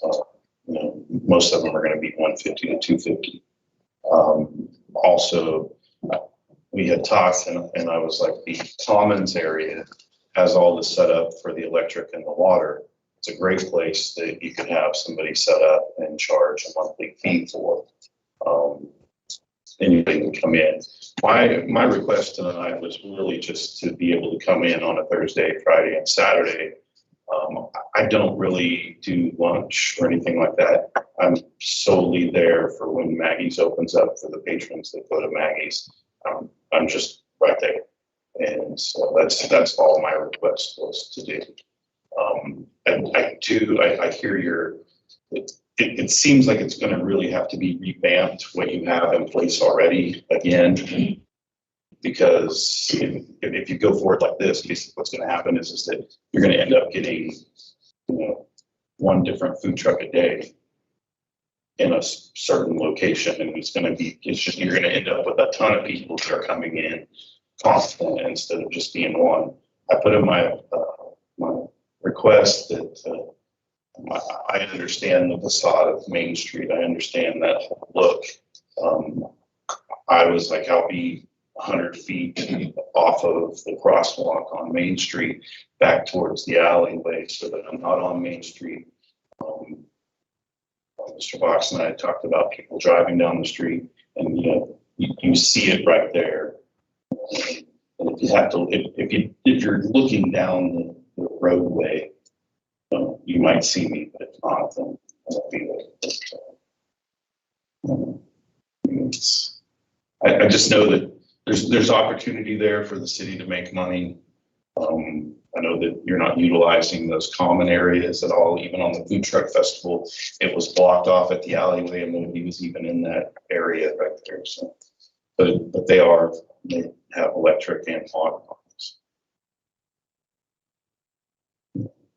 Thank you. Thank you. Any questions, comments from Senor Sugar?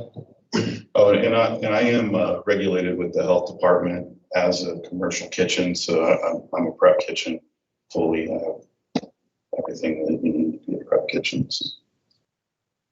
Any discussion with Mr. Marwin? No, thank you, sir. Appreciate it. Do we have a representative for El Toro Taco? Well, since they're separate items, Are they? I think we just need to. Yes. Oh, they are. Okay. Yeah. Okay. Yeah, you're right. My apologies.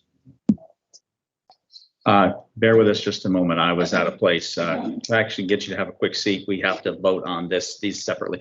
I was reading the back of this and I saw we combined it there. Yeah. I'm following the wrong guy. I can barely see. Sorry. Yeah, approach. Oh, yeah, we're gonna go ahead and vote on this, and then the second item is a completely separate agenda item. With El Toro's. Yeah, the El Toro's is separate. If you're representing Mr. Marland, yeah, you're welcome to come forward. Oh.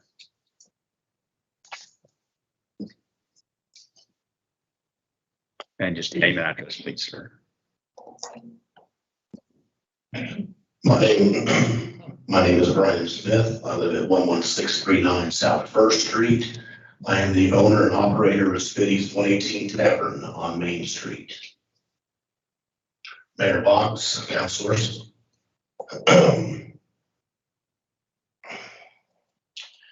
I think that the stereotype that Mr. Short had of food trucks has changed. Jenks is no longer the antique capital of Oklahoma. Our Main Street is changing from having bars and music venues to axe throwing places,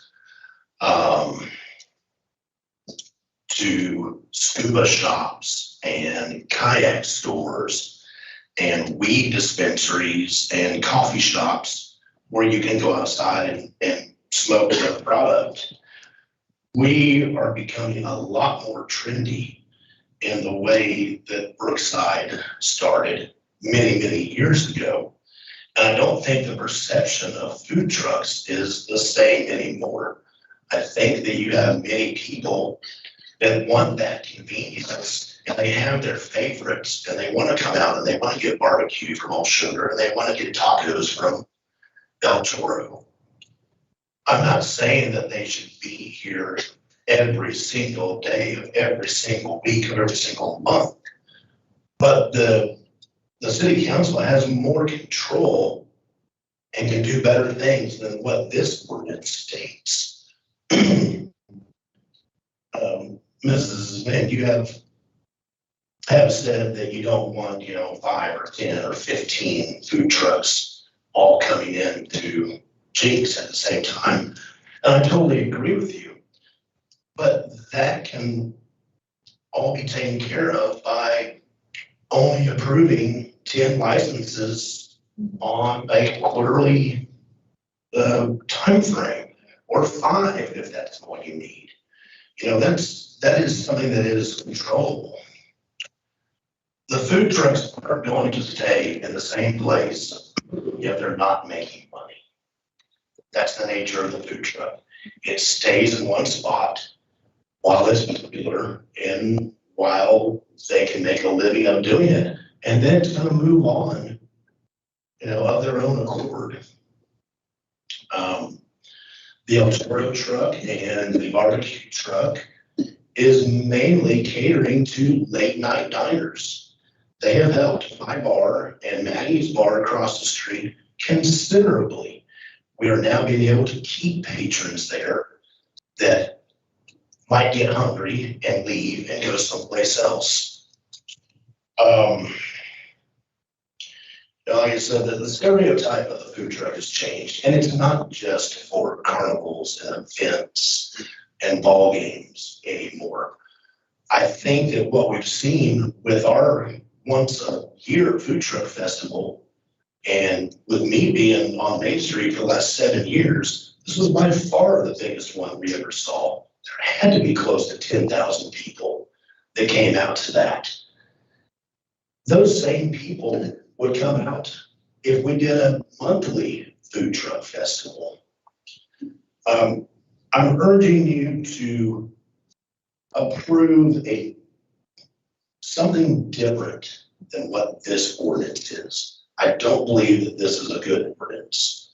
And there's got to be a happy medium somewhere in there.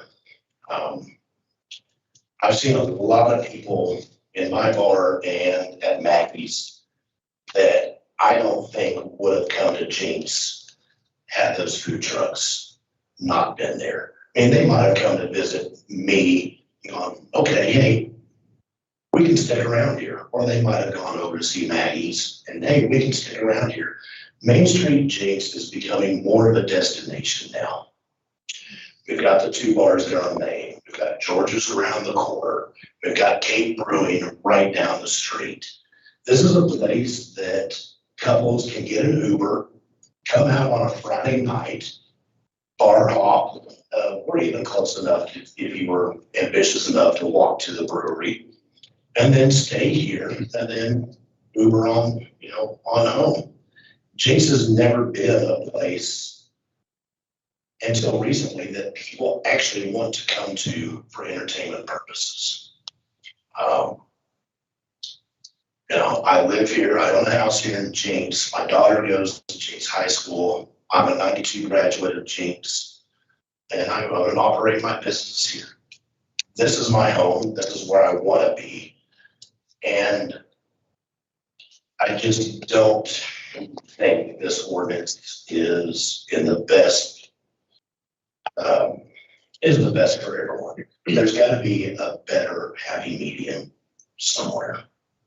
And I really hope that you guys agree with me. Have you had a chance to read the ordinance? Yes. Okay. So where's the happy medium? We can consider coming up with one, but you guys are close to this. So where's the medium? Well, when we first started this and you were trying to decide, the way I had read it was you cannot be in Jenks more than 5 days in any 30-day period. Is that what we're going on now? Or is it just at any location for more than 5 days? Location. In a 30-day period? I mean, one location. Okay, but one location, 2 trips, 5 days total in 30 days, correct? One location. You can be here one location 5 days, another location 5 days, another location 5 days. But only 3 in a row. Only 3 in a row. Yeah. Theoretically, you could be here every day if there were, you find a strategic place to go. Right. I'll be frank with you. The problem, let's be real about what the problems are. I've eaten both places. We're not against food. It's just, I had a candid conversation. I want to call him Sugar. It was a good candid conversation. Mr. Morrow ended. And, frankly, the mistake was made, and I don't think anybody would have even noticed this, but it's in the right of way, public parking. It's right there on the corner, and right across the street is a bright orange truck. No doubt about it, the food's great, but it's right in the mecca of our Main Street. And it never really caught my attention. I have a lot of things to worry about. I was never worried about it. Not after I tasted the hot sauce. My worries were over. I didn't worry about it until it was brought to our attention that we have wonderful opportunities that don't want to be part of Jenks or feel that there's less attractive to be here because of that. So once again, like I said earlier with whether, I don't know if you are, obviously, maybe you were here for the land, whether it should be or shouldn't be. We've got to find a balance. We feel like the ordinance created a balance.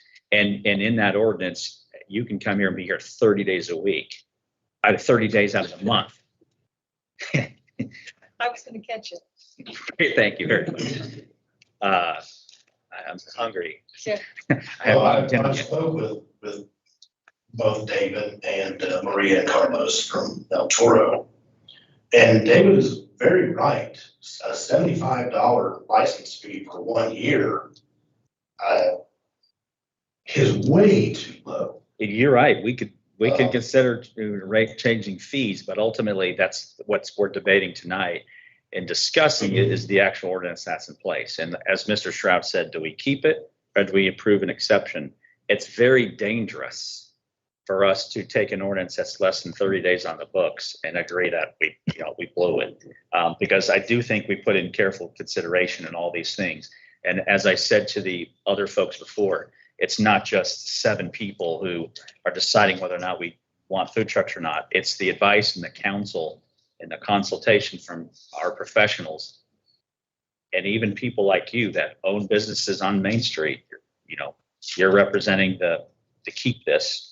And then there's others that are not for it. So we're trying to find a balance. Let me ask you a question, if you may. If you don't know, that's fine. You've been to Guthrie Green? I have. Any idea how many days a week, in your opinion, can food trucks show up at Guthrie Green? I know what they do every Wednesday, whether it's 10 or 12 around Guthrie Green. Okay. Other than that, I don't have it. Okay, so I think you are correct. Does anybody agree? It is every Wednesday and special events downtown, which are under another auspice. Okay, so does anybody have any knowledge of any suburbs of Tulsa and any of, just for the sake of any of Bixby, anybody know any? If you knew, that'd be fantastic. There's food truck in Glenville. Volvo that tends to stay at the same location almost daily. Any chance you're familiar with their ordinance on food I do trucks? Okay, I didn't think. Any chance you know the Bixby ordinance? Would you, well, maybe we ask you to share that in just a moment, but I think we found something that was pretty reasonable compared to Tulsa, just if we're going to model after somebody else. But, I don't disagree with you. This is not about food or this or that. It's about, we have to grow. We have to grow our city. We have to fill potholes. We have big bills. We have sewers and things that need to be repaired. And they come from sales tax dollars. And when you're looking at Italian restaurant that can generate, where it can sit 100 people a night and just fills the seats, and that helps pay potholes. But when that guy comes to us and says, hey, I'm not so sure I want to be a part of your plan or your vision, I see this as a threat to my business. I want you to understand that these are the things that we consider, and these are the stories that we hear. So, the problem is up and down Main Street, your options for food are fast food for the most part. But we're hoping to change that very quickly. Absolutely. Today they are. I think our whole point is trying to change. Yeah. And if we don't stand firm with this ordinance, we will lose opportunities to exactly change what Well, why don't we start with trying to develop where that ice store, where the lumber yard has sat vacant for the last 10 years, instead of worrying about 2 food trucks. Well, that's owned by the library. It's owned by the library. Yeah, and this. Yes, county libraries. We all really want to grow Main Street. To share a funny, it's not funny. I call my son. I go to all these meetings. Hey, I'm on my way home. What do you want? Main Street? Is that my only option? Yeah, we get it. We know what you can and can't eat on Main Street. His food is better than a lot of other things I can get on Main Street. There's no doubt about it. Absolutely. But the reality of it is we've got to change. We have to have something other than fast food. There are opportunities knocking on our door right now, really good ones. We have the potential to share some good news with all of our citizens, hopefully in a couple of months. We don't want to risk that because the folks that want to bring us this good news, the guys that are taking that risk and putting in bricks and kitchens have told us very clearly that we don't know that we can be a part of your city unless you guys switch up the appearance of Main Street. So it's not about a stigma. I agree with you. I just came back from a trip to Savannah, went right outside the Trade Center. There was 4 food trucks there. They were all unique. They're all different. They're all very clean, very nice, and the food was fantastic. They roll up and they get up and they leave. That's not what happened on Main Street. The Sugar and Maria are planted in the concrete and they don't move. And that was the problem. And if it could have been avoided, but it wasn't. Right. But the problem was it came to everyone's attention that they were there and they weren't leaving. And I had a candid conversation with David about that. And I wish that hadn't been the case. And sooner or later, but it all came to everyone's attention that this is something we needed to consider. So, any comments for Mr. Smith before we move on? No. Any other comment, Mr. Smith? No, thank you for your consideration. Okay, we appreciate that. And David, just because we're still talking about you, did you want to close something real quick? Yeah, I just wanted to, Come back up to the mic, please, sir. I'm not there to, I don't want to make waves with it. I understand what you guys are trying to get across. But the ordinance doesn't keep me from being right there on Main Street. 5 days a week, I can be on one side of the street, the other side of the street, as long as I get approval from whoever owns the property, I could be there. It's not like I'm gonna do it, but if I wanted to, there's 4 corners right there and I could be on 4 of them if I could get I'm just saying, the idea is to get us off of Main Street, get us off of that facade and get the Main Street look back to where it needs to be. And I just think that doing something like that, moving people back further would be something that would really help a lot. And each one of those outlets that are back there are city outlets, and they could charge monthly for those places. And then of course they're paying for the water and for the electric at those places. And there's a park right there that's could be used by people with parking. So I won't be making waves, but I'm just saying that if I wanted to, I could just put my generator on there and I could still stay in the area and still be, I don't know, eyesore or whatever, on Main Street. I'm trying to keep from that and help with this. And, I don't want to be here every day. I'm just saying 3 days a week. But, I can bounce back and forth across the street and maybe go over to Brian's for, a couple of days and do something like that. I think that doesn't eliminate the issue that you guys are trying to solve. So, Thank you. Any last questions or comments from council? Mr. Isbell? When we passed this ordinance, correct me if I'm wrong, Mr. Mayor, Mr. Stroud, when we passed this ordinance, it was an emergency ordinance at the time, and it was a stopgap. Is that correct? Do we need to revisit it to make modifications in the future? I think we're looking at, as a part of the UDO, reviewing this ordinance. We said at the time, this isn't going to be the final version. Yeah, I just wanted to make that clear. Thank you. I'd like to come up. UDO gets its rules. It won't be long. 2 months. 2 things. Can you share your recollection of the ordinance in Bixby? And for those of you in the audience, she's the former city planner from the city of Bixby. And can you share any thoughts on what you think what this environment might be like under the new UDO? Sure.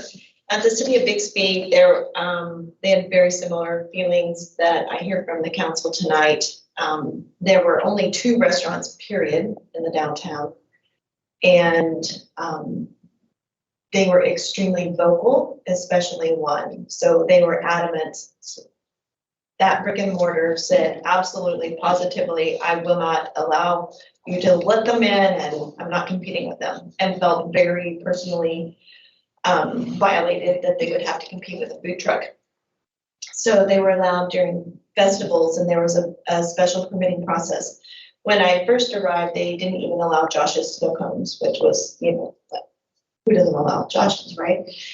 And they said that it'd have to be brick, you'd have to have a permanent location, similar to what Jenks has, what Josh is. So Josh's said, no, we're not doing that here.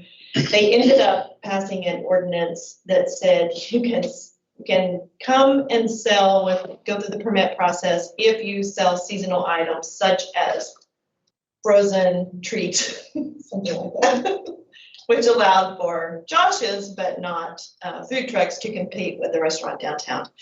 So I think from a zoning perspective and just from, I agree with a lot of the statements that have been said from a professional perspective and just from a citizen, like going to food trucks. I also like them, but I think spacing requirements can be very important.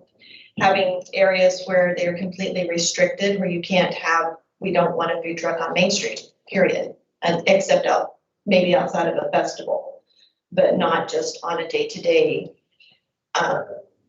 And then there's other things such as, and I'll give the example of Mr. McFarland, who did a planned unit development and has a food truck court area. So it was pre-designed. It's a special ordinance that allows him to have food trucks on a regular basis. And that's different than just showing up here or there. Can you explain that one more time, please, for the benefit? Yeah. What's the difference between the Cape and the situation we have now, if you think, please? So when Mr. McFarland began to redevelop Melody Lane, he came in with a planned unit development. And part of that site plan and part of the vision for that area was to have a brewery, that we knew that up front. And we also knew that along with that, he wanted to have outside entertainment, et cetera. And the third piece to that, he saw food trucks coming in and be an accessory item. And he already had Josh's in that area. Josh's was looking to change some things in how they did business. So that planned unit development is a zoning case. And in the zoning world, you have your underlying zoning, which tells you the use units, like we were talking about the commercial earlier, and that's all you can do. You have to meet the bulk and area requirements. You have to meet the everything. But in a planned unit development, it allows you to be more creative.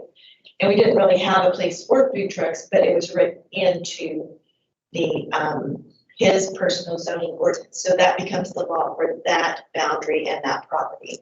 There's another area of town looking to develop on the west side of Highway 75, and they have talked to us repeatedly. Their long-term vision is to have a food truck court. So they also want to do something similar. They want to have events, activities, et cetera, that would allow food trucks to come in any designated area at any time, whatever their parameters or boundaries would be for that area. So a lot of cities, I use Bentonville as my reference. It's a city of very similar demographics. They have about the same number of people, the same number of just very, very similar. Financially, everything, economics, it's very similar, except for Walmart, which I feel like we always have to say that, right?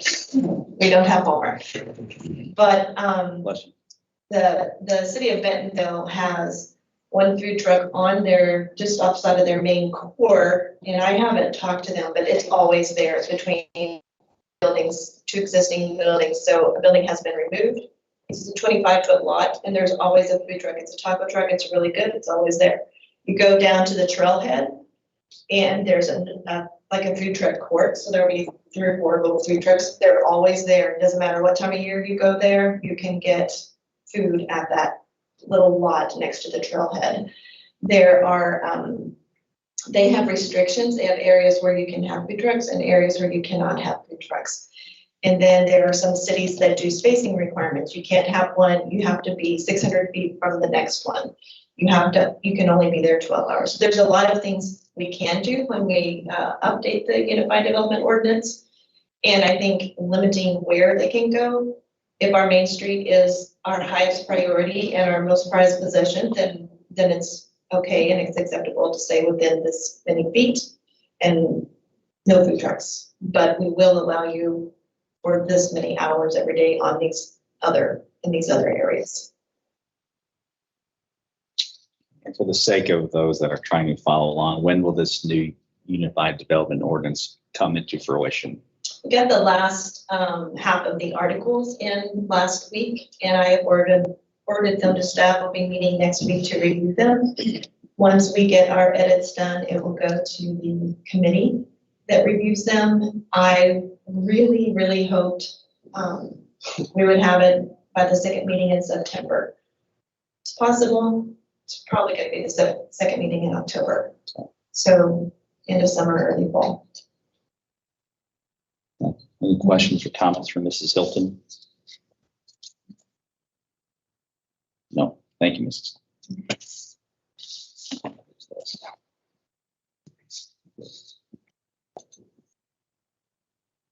If there's no further comment from the council, the discussion is over. We'll entertain a motion on the request by Old Sugar Lee's Barbecue Food Truck or City Council to operate a food truck outside the standard parameters listed in ordinance number 1556. Item number 3, please vote.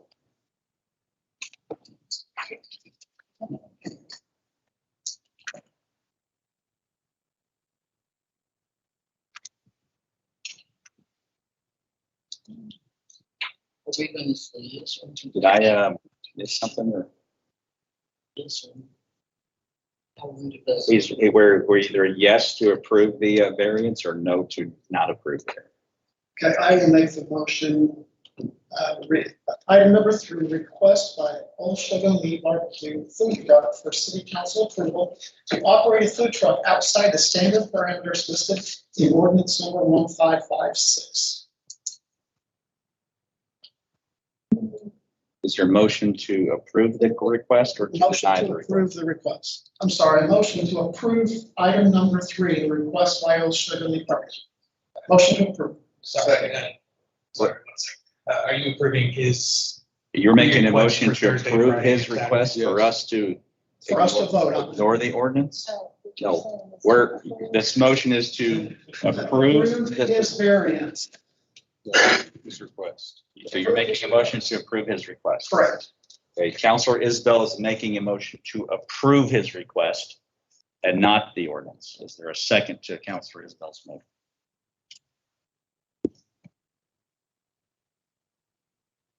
Is there a second to the motion? For the sake of is there a second to Councilor Isbell's motion? Okay, so Councilor Isbell's motion fails for lack of a second. Anybody care to entertain another motion? Move to deny it. On item number 3, request by Old. No, ma'am. Okay. We have a motion to deny the request on item number 3. Is there a second? Second. We have a proper motion and a proper second to deny request on item number 3. We can vote, please. OJ? Yes, I deny. Kaylin? Yes, deny. Isabel? I cannot approve it as written, so yes, I deny it. Murray? Yes. Klein? Yes. Short? Mayor Moss? I don't care. The answer should have been no. Well, Motion was. All right. Yes. Yeah, yes.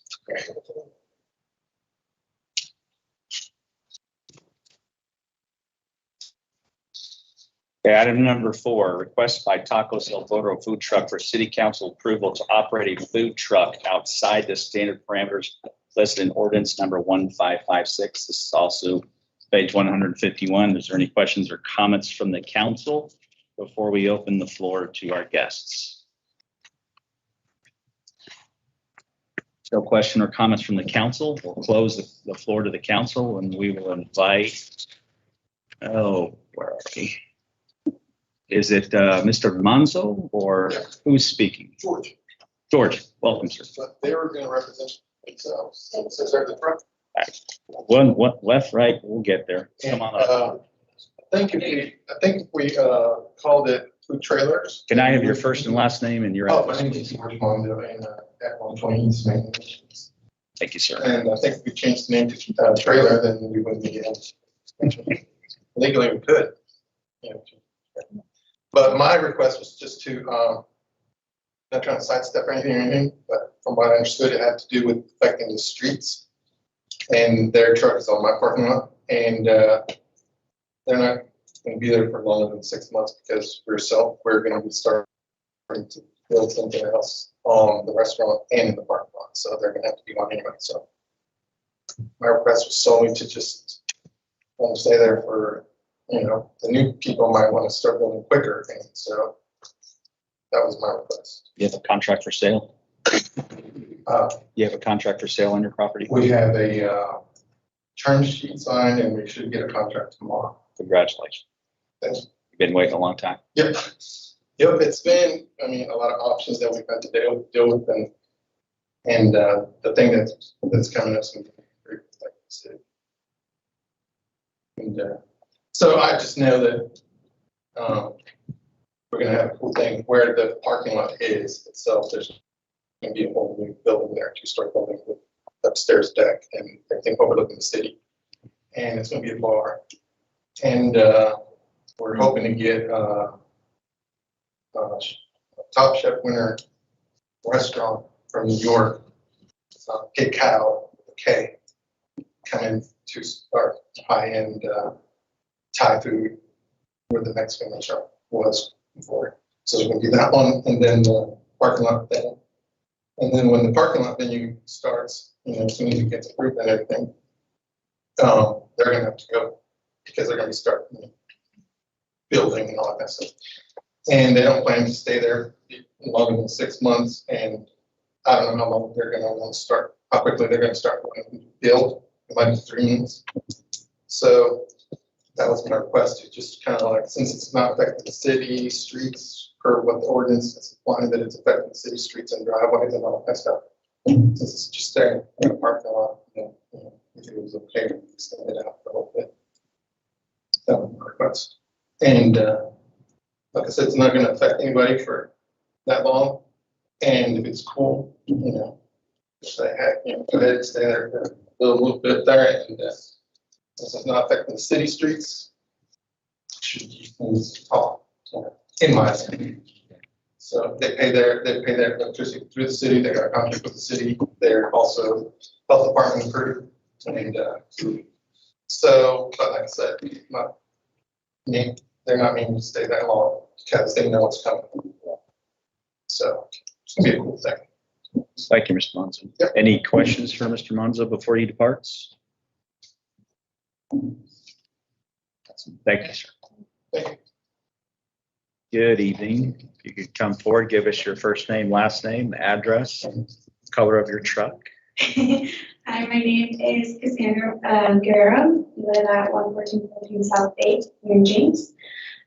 And I'm representing my parents, Mary and Alfonso Stinga. And obviously we're the owners of Tacos El Toro.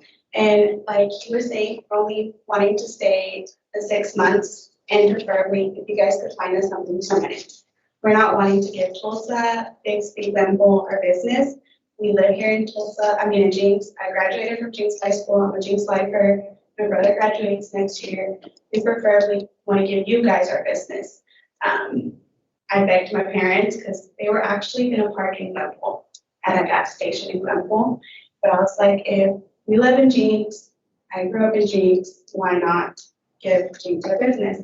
So that's what my parents are wanting. They're just wanting to have a permanent spot here in Jenks without having to move the 5 days because it is very, my husband's the one that moves the truck. So it's a big deal having to move that food truck every 5 days, every month. And every 12 hours. Every 12 hours, because we have to connect electricity, we have to pack up our gallon of water, and it's just so much work. So that's why they're wanting a permanent spot here in Jenks. It doesn't have to be on Main Street. We chose Main Street out of, honestly, because there isn't a Mexican restaurant like ours here in Jenks, from what I know. I lived here my entire life, and we had to go all the way to Garnett to get tacos, because there is no tacos here in Jenks or near Jenks, since I lived here. So that's all we're wanting. We're wanting to give you guys our business, and it doesn't have to be on Main Street. If you guys could find us something permanent here in Jenks, but we don't have to move every 12 hours, every 5 days or 3 days, that would be great. That's all we're asking, because it is a very big hassle, especially since my husband is the only one that knows how to move the trailer. He works a regular job, so he has to come out of his way, and we live in Broken Arrow. So it's a very big hassle having to drive all the way here to my parents' house and having to move the trailer. We've had to move it a couple times for events, and it was a big hassle. That's all we're really wanting, and I hear you guys' concerns. Like, yeah, it's a very big orange food truck in the middle of Main Street. But we've also had really good response to it. People, teachers, police, firefighters, they all come to our food truck during lunch break because they love our tacos. So it's a very good response also. So we're not wanting to leave. We're not wanting to go anywhere else to give our business. We're wanting to stay here in Jenks permanently without having to move every 5 days to 3 days. Any questions or comments for Cassandra? What's your long-term goal? Our long-term goal is to have very multiple food trucks. We're wanting a restaurant, but it's honestly a bigger hassle to get permits here in Jenks, especially in the place here in Jenks. My parents were wanting a restaurant in Tulsa, but like I said, I'm a Jenks lifer all the way. If I could be in Jenks and live in Jenks, I would. But that's the goal. We're wanting to stay here permanently if you guys would have us. Thank you. Thank you. Anything else? Questions or comments for Cassandra? You have a tendency of thinking that, and I know we have, and nothing on with Mr. Martin, but as far as, he's even said that he can work out, he take this corner or this corner or this corner, stuff a little harder under your circumstances. I know this council has on some occasions given some exceptions for businesses to have an extension on taking care of things, which don't always get done, and we still follow up on that. Because of the fact that we do have it written where it has to be moved every 12 hours and that, and I understand where that is an issue for you guys especially. You guys chose that, and that's, great, because you're making an income and you're providing a service to the city, to knowing what we're hearing, that he's or a new owner is wanting to do something on that lot, then the potential is you're going to be out of business in that lot anyway.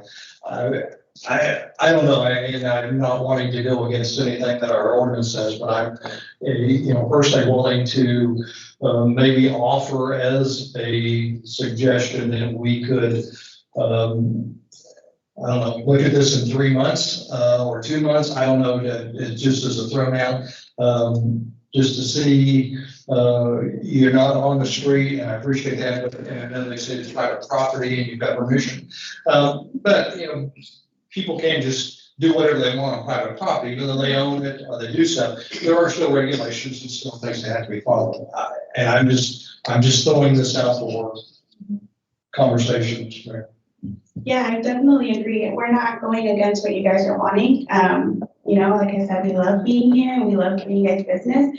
And we just wanting to stay a little longer on our, until he sells, of course, because then we're gonna have to get up and go. What we're wanting is if you guys could help us provide a permanent spot.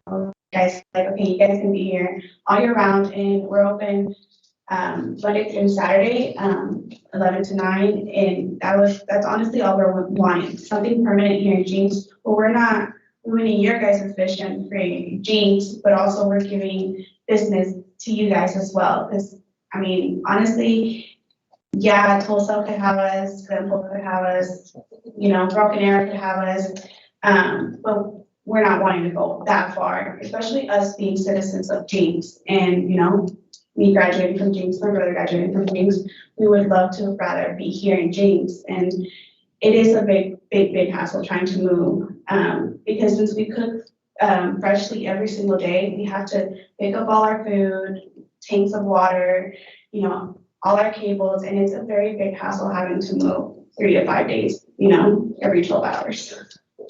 Even to throw out for conversation, then, you know, not necessarily the month wise, maybe we can extend it, but at least allow for a couple extra days as far as 12 hours. I don't know, I'm just throwing something out for conversation to try to see what we can try to help out as a medium.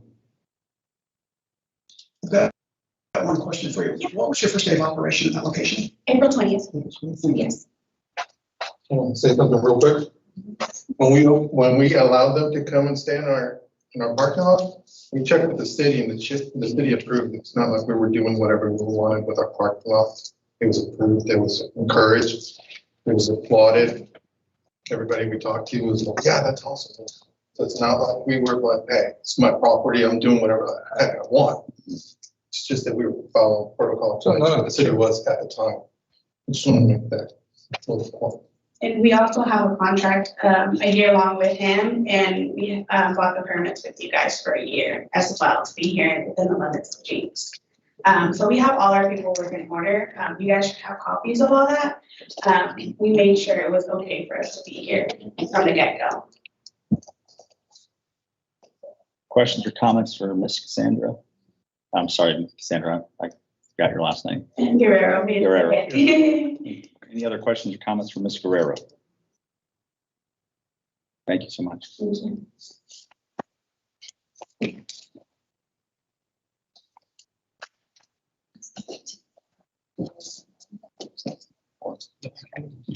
At this particular point, if there's no more discussion on the council, we can entertain a motion just to kind of keep in sync with the way we did last time.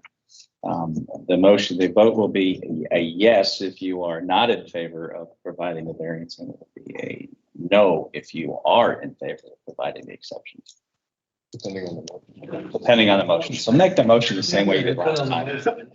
Make a similar motion and we'll have a similar outcome. I entertain a motion, please. Okay, I'll make the motion to deny the request by Tacos El Toro Food Truck for city council approval to operate a food truck outside the standard parameters listed in ordinance number 1556. Okay, we have a motion to deny the request. I'll second. So we have a proper motion and a proper second to deny the request. Okay. This would be a yes to the no. Yes. Caitlin? If you deny. Isabel? I can't approve it as it is written, so yes to deny. Murray? No. Klein? Yes. Short? Yes. Mayor Box? yes. Very sorry.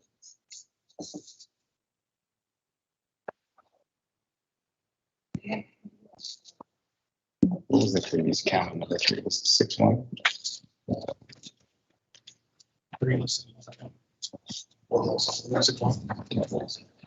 Give them yes, sir. Thank you very much.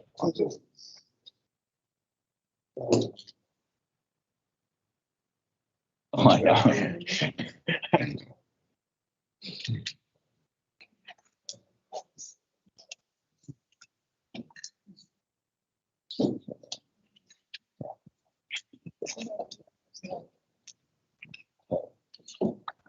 Item number 5, return or order of police collective bargaining agreement for the fiscal year 2000.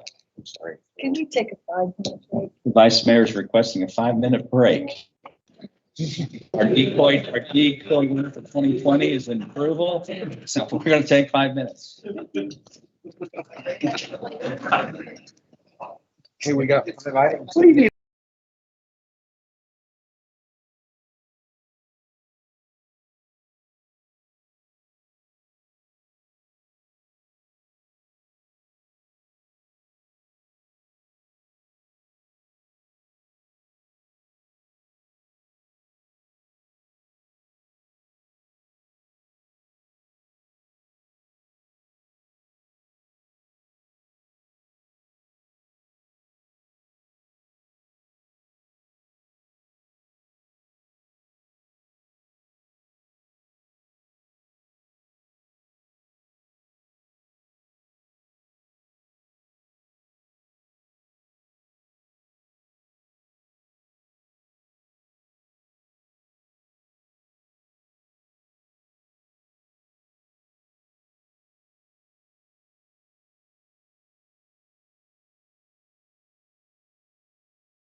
Okay, let's resume, please, at 8:37. Item number 5, Fraternal Order of Police, collective bargaining agreement for fiscal year 2021 and 22 and 2022 to 2023. And authorize the mayor to sign contract upon final approval of the contract by the city manager and the city attorney. This is page 155 in our packet. I'm supposed Mr. Salcedo is. Good evening. Good to see you again. It's been a long time. Yes. Mayor, members of council, this is the agreed upon collective bargaining agreement for the next 2 years if approved. After multiple meetings with the police negotiation team, we've come to an agreement. And the major changes or minor changes are listed out below in the memo. We had some minor language changes in Article 7 and Article 11. And then the major update is extending the step plan to step 4 and step 5, which result in a 3% increase for the members each year. And Yeah, so 2 years ago, we did not have a step plan, and it was the FOP's intention to create a step plan. And so they agreed to a 2-year contract. So we created step 2 and 3. And then, we had quite a few discussions, but came back to, why don't we just extend the existing step plan in step 4 and step 5. So if you're in step 3, you move to step 4 this fiscal year, next fiscal year, you'll move to step 5. And the 3% in between the steps essentially means a 3% increase for just about every member other than those coming off of probation.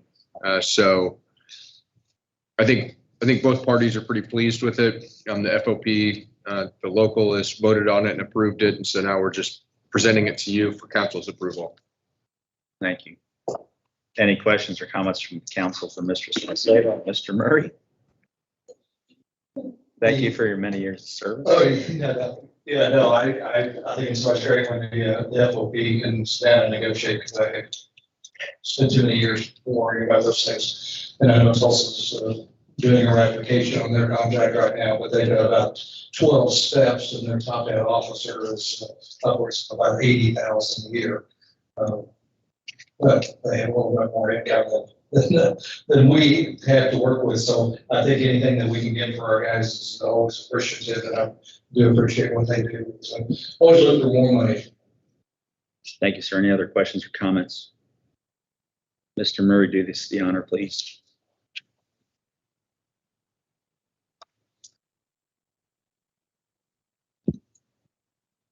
Will do us the honor, make that motion. Yeah, I will make a motion that we approve the contract agreement between the city and the FOP. Second. We have a proper motion, a second, on item number 5. Let's vote, please. OJ, Yes. Kaylin, Yes. Isabel, Yes. Murray, Yes. Clyde, Yes. Short, Yes. Mayor Box. Yes. Item 6, IAFF collective bargaining agreement for fiscal year 2021 to 2022 and 2022 to 2023. And authorize the mayor to sign a contract upon final approval of the contract by the city manager and the city attorney. Page 181, Mr. Salcedo, thank you again. thank you. This is for the firefighters, their collective bargaining agreement, a tier agreement. The major change here would be creating 2 new ranks of corporal and lieutenant. Currently, we have firefighter, driver, and captain. So it would be firefighter, corporal, driver, lieutenant, captain.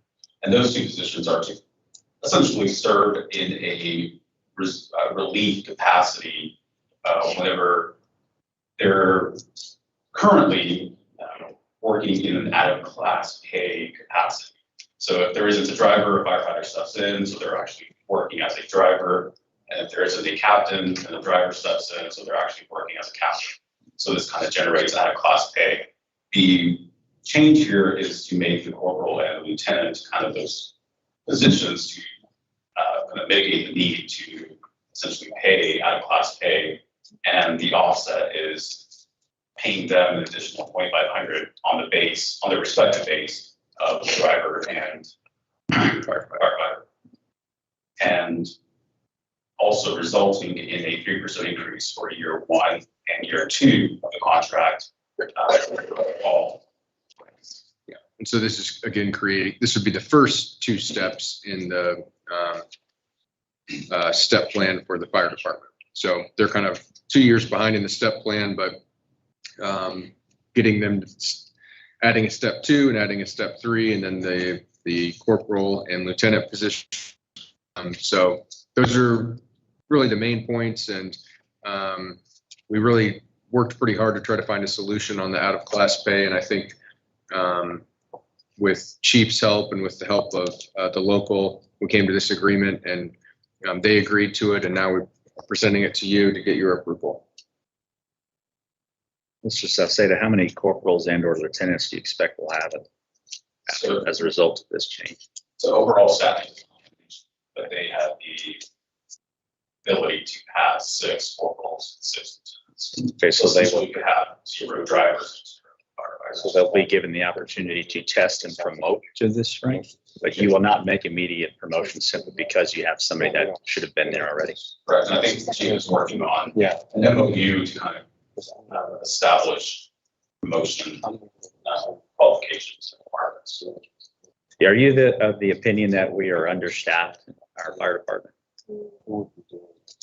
You don't have to answer if you don't want to. I'll get the chief up here.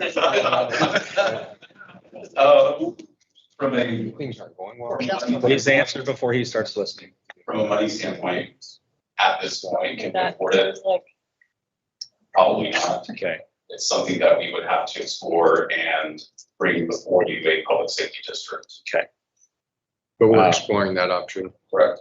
So you were listening the whole time? Yeah. I got 2 years. I have to. This gentleman right here, Councilor Murray, is our chair of our public safety committee. Who are your other members, sir? I'm sorry? Who are the other members of The it? other members is Mr. Isbell and Ms. Lynn. And you are a quasi. Am I an alternate? You're there. You sure I'm not on it?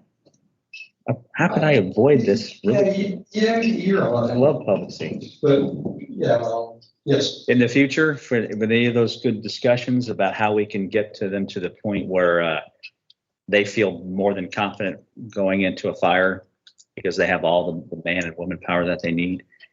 Let's talk to this gentleman right here, and let's come up with ideas or create new pots of money so we can fully staff our fire department. So every time they show up to a fire, they believe wholeheartedly that they have a great chance to succeed and come out and survive and thrive. It'd be a great thing to do before our time is up. We could. Absolutely, Mr. Mayor. I'm excited again that the city and the local came to some agreement on this. It's kind of interesting though that the FOP went 5 steps to get to where the officers stopped out and the firemen only did 3 steps. So I don't know what happened there, but Well, we're creating the step plan year by year. Okay. And so the PD started 2 years ago, fire starting this year. Fire for the past 2 years was using the universe of cities and the sales tax that we brought in. And so, what was that? 5 years. Yeah, they had a 5-year contract. And that was based on if we increase sales tax, they get a percentage of that if they have not met the median of the universe of cities plus 10%. And so like last year, I believe captains got like a 5.5% increase. Drivers got something between 3 and 4%, and firefighters got between 3 and 4%, but they were hoping to move to a step plan like PD, just to have something guaranteed, even though you can have higher than 3% increases based on the calculations with the universe of cities, but it's also a lot more complicated. So. Yeah, no, I know there's a lot of figures hanging on those things, and I appreciate the efforts of the city and the local and the FOP for doing those things. And I will reiterate the mayor's statement, and I know that the city manager stated, we've got to have some more firefighters. And I'm not saying we don't need police officers, but our numbers are gonna really hurt us insurance wise if we don't get some more firefighters. But whenever you want to entertain a motion, I will make a motion to approve this. Okay, we have a motion for item number 6. Is there a second? Second. Did I hear wrong? Okay, we have a proper motion and a second for item number 6. Let's vote, please. Okay. Yes. Caitlin? Yes. Isabel? Yes. Murray? Klein? Yes. Short? Yes. Airbox? Yes. Could I just? Yes, I sir. would like to thank Chief Ostrom. I'd like to thank Major Jackson, Robert Sauceda, and everyone else who worked on this, and thank the FOP and the local for coming together and getting this done. So. Thank you, gentlemen. Dinner's on us. Thank you very much. He's already done his. Yeah. I got a bag of chips.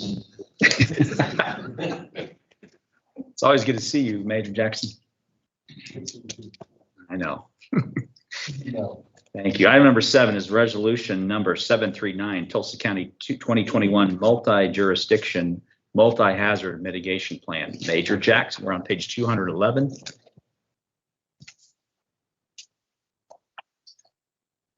How you doing, sir? Mayor, members of council, I come before you tonight and I'm going to present and ask that you approve a very, very long, very tedious process that started in 2018 to create a multi-jurisdictional hazard mitigation plan for multi-hazards. So this plan cost us zero money other than my time, and at the time, the administrative assistant, Miss Melanie Roberts, is no longer with us. Other than our time, it's all covered by a grant from NCOG. So zero money from the city, but what this does is it allows us to apply for grants to mitigate things such as wildfires and tornadoes and earthquakes, and do certain things that allow us to lessen the impact of those upon the city. Does anybody have any questions? Anybody have been able to look at this? I just was curious, now, is this fall across like an emergency management? Yes. Type of situation? This is the emergency management aspect of my job. Okay, so it encompasses fire, public works, police. Planning, engineering, there's multiple. Well, this is a roughly just under 400-page document that outlines each and every hazard, natural disaster that we could experience, and also hazmat issues and the likelihood of those happening in our community. Some things we are very likely to have, some things we are unlikely. But then we had to run through about 15 to 20 different ways to mitigate those. And those would be everything from social media blasts to remind people to weed eat and keep the weeds down around their fences, to putting rocks into a creek bed to lessen the chances of flooding. So we have no requirement to do any of the mitigation projects that we put forth. We have actually already completed some that have been put forth in this plan, such as the new fire engines.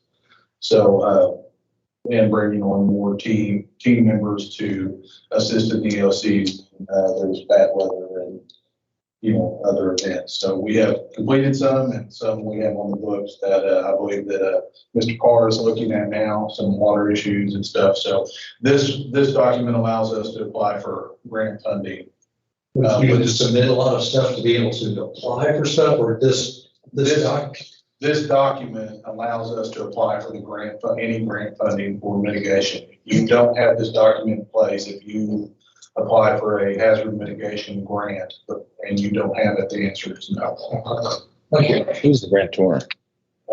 FEMA would be one of the major grants.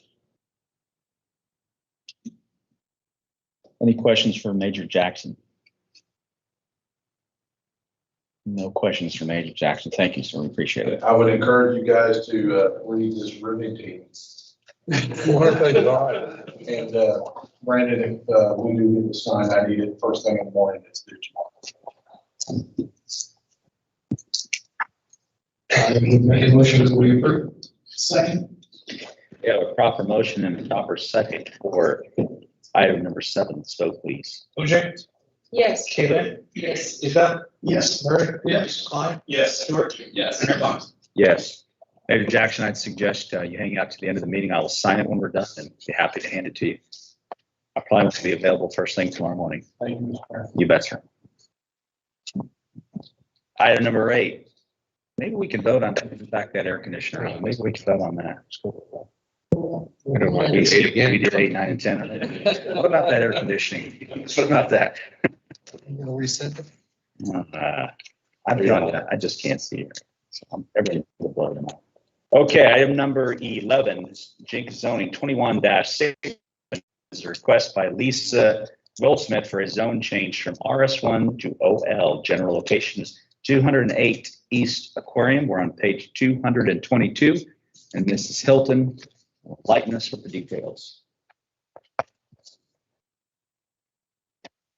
Thank you, Mr. Mayor, council and staff. This is an existing structure that was originally a residential home. Many years ago, I'm not exactly sure. I looked at Google Earth, and when they poured all the concrete, that's probably when it changed to office. But the actual zoning was never changed. It recently changed ownership, and the new owners bought it expecting to get a favorable zoning letter, and we could not write that letter because it did not have the correct zoning. So we are here tonight asking for a change from RS1 to OL. The business is a family-owned marine and building materials company headquartered in Missouri. They have a small team of executive owners that office in Jenks. I thought it was very interesting. I just wanted to go outside. We have approximately 8 parking spaces, and I'm quoting her. I allowed them 5. I didn't count some of what they would have counted, but that still meets the requirements of the code. They have 4 people who office on the property, and they stated we do not and will not do any retail business at this address. And the office light zoning would not allow them to do any type of retail. So if we turn the page, on page 223, it has the chapter 10 districts for office light, and the only thing that would be allowed is use unit 1, area wide uses, use unit 10, off-street parking areas, and use unit 11, offices and studios. Page 224, I kind of put a box around the 2-story tan former residential dwelling, and that is what we're talking about. And then kind of across the way there, on page 225 is an aerial view, and staff and planning commission recommend approval of the rezoning request from RS1 to OL. And this was approved by planning commission July 8th, 5-2, 2 members being absent. Thank you. Any questions or comments from Mrs. Hilton? I am real familiar with this. Councilor Lynn. I'm not against rezoning it. I do have concerns, and we talked about this a little bit about the parking. How much parking did you discover in that? They have enough for 5 parking spaces. 5 parking, is that including in the garage? I did not count the garage. Because I know that they drive the large SUVs and they park in front. Yeah. And sometimes they barely get off the street. So it actually could be a hazard. Is there anything that we can do that, because the house sits so close to the street, there is just no front yard. And so whenever I go down, which I do frequently, I see the big SUV or they have a large truck also. Is there anything we can do about? I can have that conversation. That's the only thing that bothers me. Every time I go by, there's another wheels on the street. There's the mailbox is right there. So it's obstructed. This zone change won't change their business habits, practices, or the number of employees. So nothing, just as administrative, everything should stay the same, whether good or bad. Yeah, I went by there. I've actually been by there and spoke with them and had a great conversation with them. And I'm very comfortable with what they had planned. Actually, the seller was running their offices out of it, but they did it quietly and they didn't have the zone change. They had to know those people too, so I didn't know that they didn't have the zone change from residential to office. Great, thank you. Any more questions for Mrs. Hilton? Is your applicant here? Yes, sir. Okay. If there's no more questions, I'll entertain a motion on item 11. Motion to approve. Second. We have a proper motion and a second item 11. Let's vote, please. OJ, Yes. Kaylin, Yes. Isabel, Yes. Murray, Yes. Clyde, Yes. Short, Yes. Mayor Box. Yes, item 12, ordinance number 1559 related to Jenks zoning 21-670, page 229. Is there a motion? Motion to approve. Second. Proper motion and second on item 12. Let's vote, please. OJ, Yes. Kaylin, Yes. Isabel, Yes. Murray. Yes. Clyde, Yes. Short, Yes. Mayor Box. Yes, item 13, emergency clause ordinance number 1559. Move to approve. Second. Proper motion and second on item 13. Vote, please. OJ, Yes. Kaylin, Yes. Isabel, Yes. Murray, Yes. Clyde, Yes. Short, Yes. Box. Yes. Item 14, Jenks zoning 21-672, a request by Ryan McCarty for an amendment to the comprehensive plan land use map from single family to business park and a zone change from ag to OM, the general location being 121st and Elm, north of fire station number 2. Mrs. Hilton, page 231.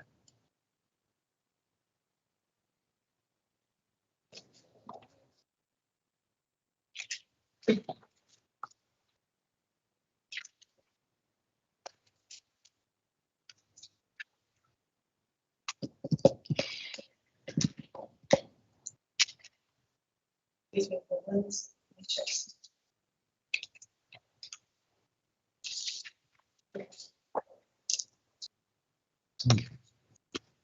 Okay, thank you, Mr. Mayor, council, and staff. It looks like, I apologize to Mr. McCarty and to Mr. Jordan. I left out the lot split in the agenda. There were 3 items, but we will have 2, since that is all that is on the agenda. Brendan corrects me. No, you did mention it in the packet, but I did. it's not on item 14. So we can't have a hearing on it. So. This is an item, I'll go ahead and have the conversation because it is part of the process. It'll just have to come back on the agenda next meeting. This is now on July 8th, the planning commission heard this, and in a vote of 5-2, they voted to approve all 3 actions. Mr. Kevin Jordan owns 21 acres. That's specifically the area that we're talking about. He actually owns more than that because he owns the property you're looking at here immediately to the east of fire station number 2. And it's currently sort of a buyout. So the 21 acres to the north of the fire station, it's where that's zoned ag, and it's also adjacent to his mini storage project that he has with a coffee shop, co-op coffee shop. Basically, he has 2 tenants. They are under contract for 2 office buildings. So these are office uses only. The request is to rezone from ag to office medium and to amend the comprehensive plan. I'm going to talk about the comprehensive plan. That entire area, and I'll show you on the map in just a minute, we're changing. Council Levine had recommended single-family residential. If you remember back prior to the adoption of the new comprehensive plan, it was listed as industrial with special, the considerations. I'll say special considerations. So, I'll read it to you, but Mr. Jordan was not aware that when we amended the comprehensive plan or changed it and updated it, that it was changed to single family. So he came in expecting everything to be ready to go and it was not. And then they made myself aware that there were deep restrictions on that property that would not allow it to ever be developed as single family. And because of that, we had to decide if it's not going to be single family, what do we want it to be? I recommended business park. I think that there is an opportunity, and of course, the office that they're asking for fits perfectly within that. And then the remaining balance would be whatever he would bring forth in the future.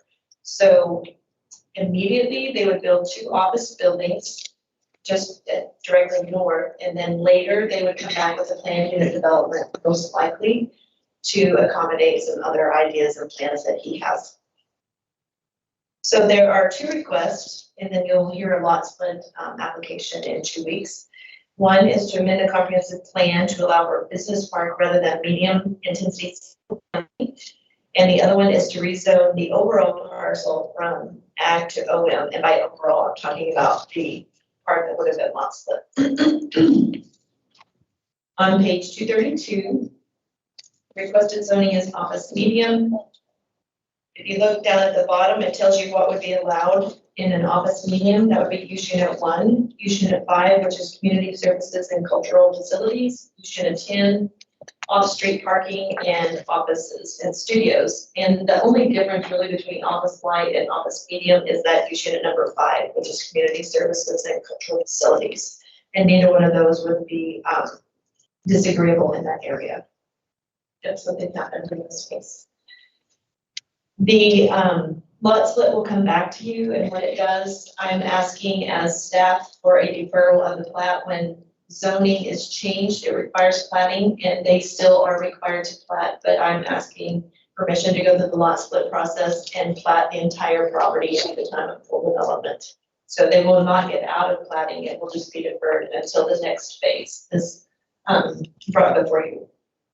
If you look on page 233, it talks about PUD 112, and out of that, I copied the information that they had used. For, previously, this was called a special district in the older comprehensive plan, and that whole entire area was 255 acres. And if you look on page 234, see the zoning map that is pulled up on the screen, and kind of the general area that we're talking about.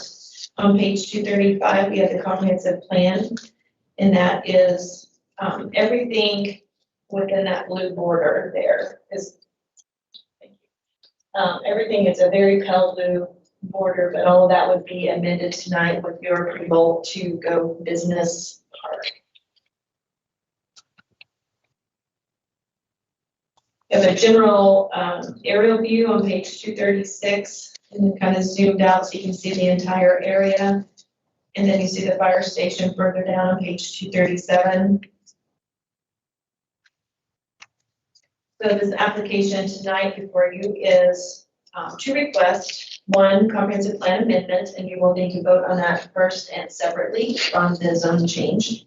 And then the second one is to approve the request, which would allow the current and future property owners to operate as office space, and that would be allowing an open zoning in that area. Do you have any questions? You just say we have to vote comprehensive plan change and the zoning separately. Yes, sir. Marcia, Yes. when I'm looking at this and I see that both of those storage units, is this the same owner? Yes, sir. Sorry. So it is the same owner as the storage unit. He owns everything from the storage units all the way over to, yeah, all of that.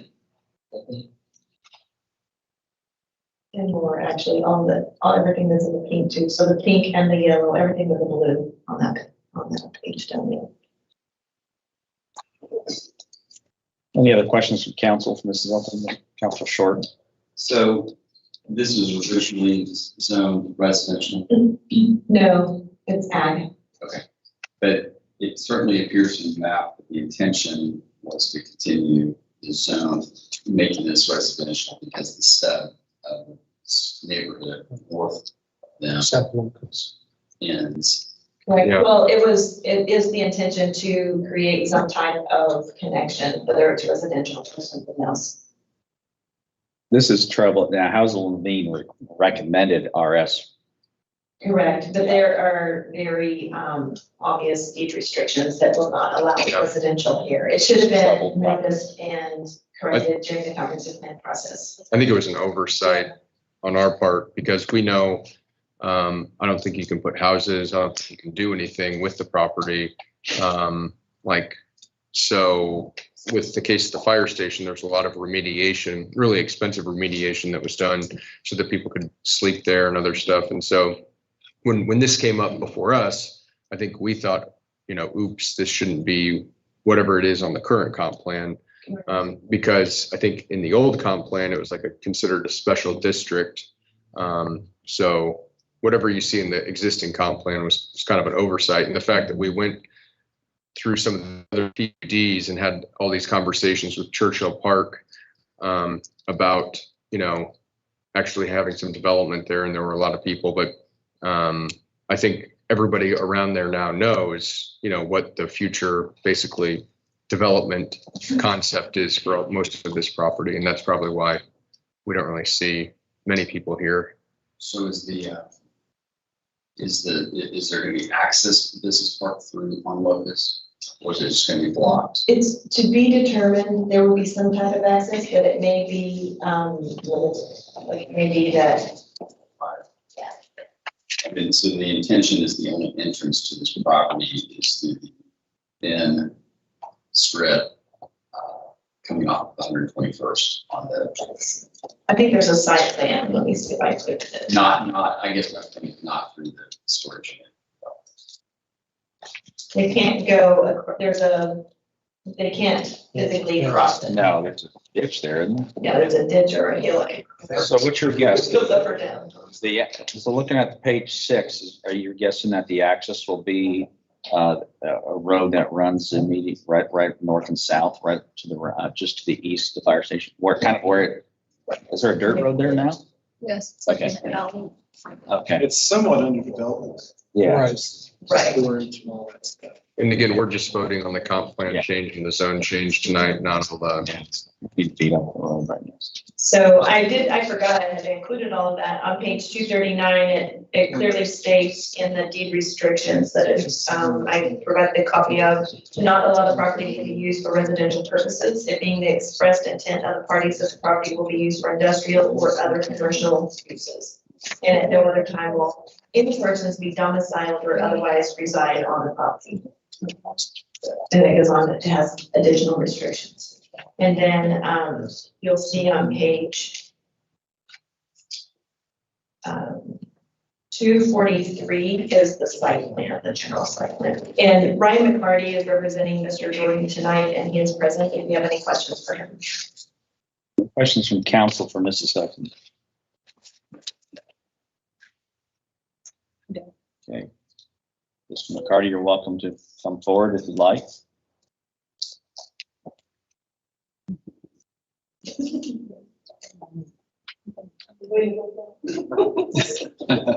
I need to move around anyway. Good evening, sir. Ryan McCarty was selected, sign PO Box 548, Bixby, Oklahoma. Morris, they pretty much summed everything up. The deed restriction, it's really my fault. You can put the blame on Kevin Jordan. I told him we were good to go. Wasn't aware that you guys had changed the comp plan up underneath us, and so we're here tonight to get two new proposed buildings in. One is going to be a physical therapy, and the other one is a company called SiteMaster, and they supposedly repair cell towers, radio type stuff. So both are ready to go. Lease, just what do you want? Decisions. Okay. Happy to answer any questions you guys have. Any questions or comments from Mr. McCarty? Very well, thank you, sir. These 1 story, 2 story. They're going to be single stories. No donut shop. Thank you very much. Thank you, sir. Okay, if there's no more questions or comments from the council. Yes, Mr. Murray. I was just gonna ask the chief, you don't see any potential issues from having businesses behind, I know that sometimes they're using training and stuff, they're spraying the water hoses in that pond or back that way, that would this create any issues for you guys? As far as the zoning question, no, you have to look at the actual property. Thank you. Very well, there's no further comment or questions on item 14. Let's go ahead and get a motion and a second, if you would, please. Motion to approve. We have proper motion second for item 14. Let's vote. OJ, Yes. Caitlin, Isabel, Yes. Murray. Yes. Klein. Yes. Short. Yes. Mayor Box. Yes, item 15, ordinance number 1560 related to JZ 21-672. Motion to approve? Second. Proper motion and second on item 15. Let's vote, please. OJ, Yes. Caitlin, Yes. Isabel, Yes. Murray. Yes. Klein. Yes. Short. Yes. Mayor Box. Yes, item 16, the emergency clause for ordinance number 1560. Motion to approve? We have a Second? proper motion and second on item 16. Let's vote, please. OJ, Yeah. Yes. Isabel, Yes. Murray. Yes. Klein. Yes. Short. Yes. Mayor Box. Yes, item 17, right of way, utility easement closure, 21-02, request by Jared Hicks for approval of the utility easement closure. General location being 2617 East 137th Street. Mrs. Hilton, we're on page 247. Thank you, Mr. Box, council and staff. This is a utility easement closure and ultimate vacation for, in order to build a pool in the rear yard. The property is part of Reserve at Dutchess Crossing. It's 2617 East 137th Street. It has been to the Technical Advisory Committee. They've had a 30-day notice, which is what's required by state statutes. City Utilities has signed off on it and staff recommends approval. Any questions for Mrs. Hilton? No questions, we'll entertain a motion. Second. There was proper motion and second for item 17. Let's vote, please. OJ, Yes. Caitlin, Yes. Isabel, Yes. Murray. Yes. Klein. Yes. Short. Yes. Mayor Box. Yes, item 18, ordinance number 1561 related to right-of-way UEC 21-02. Move to approve? Second? We have motion and second. Let's vote, please. OJ, Yes. Caitlin, Yes. Isabel, Yes. Murray. Yes. Klein. Yes. Short. Yes. Mayor Box. Yes, item 19, emergency clause for ordinance number 1561. Motion to approve? Oh, second. Second. We have a proper motion and second. Let's vote, please. OJ, Yes. Caitlin, Yes. Isabel, Yes. Murray. Yes. Klein. Yes. Short. Yes. Mayor Box. Yes, item 20, award a professional engineering contract for design services for the 106th Street extension from Elm Street to Lewis Avenue to CP&Y Incorporated out of Tulsa, Oklahoma, in an amount not to exceed $937,320. Funding for the same to be paid from the 2020 General Obligation Bond Fund, which is account number 27-867-5393. Mr. Cloyd, we are on page 256. Mr. Mayor, city councilors, staff, in the 2020 bond issue, the extension of the 106th Street from Elm Street to the River District was affirmed to be a major infrastructure need. The development of the River District south of the Creek Turnpike. This project will include grading, sidewalk, curb and gutter, drainage structures, and an extension of a water main into the River District. Staff solicited engineering proposals for the design of the street extension project. Proposals from 2 engineering firms were solicited to provide proposals for the design, bidding, and construction administration services. CP&Y was determined to be the most responsive and highly qualified of the 2 firms. On page 2 of the memo, you can see the listing of the costs. The labor expenses are based on a time and materials basis, while the sub-consultant fees are provided as a not to exceed lump sum amount.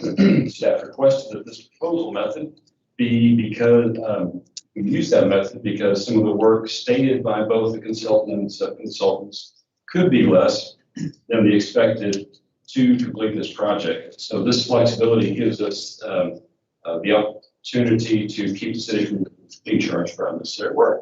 So staff recommends a request award a professional engineering contract design services for the 106th Street extension of the street to Lewis Avenue to CP&Y in the amount not to exceed $937,320. I'm welcome to entertain questions. I've also got Mike Nafik from CP&Y, professional engineer, who's also here to represent CP&Y if you've got questions for him. Thank you. Any questions or comments for Mr. Cloyd? A couple of questions. Mr. Isbell, thank you, sir. Excuse me. Who is the city utility coordinator? That kind of threw me for a little, I hadn't heard that term before. Where do you see that? It just became you. Mr. Floyd. Make it break. In the contract specified that they would be working directly with the city utility coordinator. I was trying to figure out. That would be me. All right, and it states in here, in educating on this one, they're only going to put a sidewalk on the north side of the street. Can you explain that? Refresh my memory if you've already told me that. That is the idea or the thought. It's on this side of the street. Right now, the thought also is that it's just thinking in a general sense that if we were to go just straight, continue 106th Street on, which we may not keep a straight alignment that just goes straight east, we could vary off to the north. But the property to the south, I don't know if they want any developer, any development to go there. So it's questionable, why would you have a sidewalk on that side, but definitely on the north where they maybe more development. That's my only thought of why we're only looking at a sidewalk on one side of the street. And on the south side, is that in the floodplain? That's all in flux. Yeah, it's all in the flood, yeah, right. So I was just trying to figure out why we only stipulated sidewalks. And that design could change if we decide as we go through the design, because this is just a contract to start the design. Yeah. And so there's some things that if we get input from council as conceptual plans come forward, we've got to have it on both sides. That's a possibility. I'm not stipulating that. I was just curious. Thank you. That's not so sure. Help me, how far, I'm getting Google Earth, how far is this? Is that past the road, East Hero Road? Yes. Oh, yeah.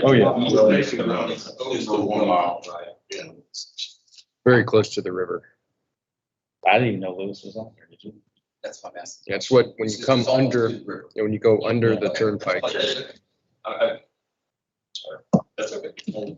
No, that's a good one. Nobody knew where it was. Any questions for the consultant? We sat here a long time. Yes. We never know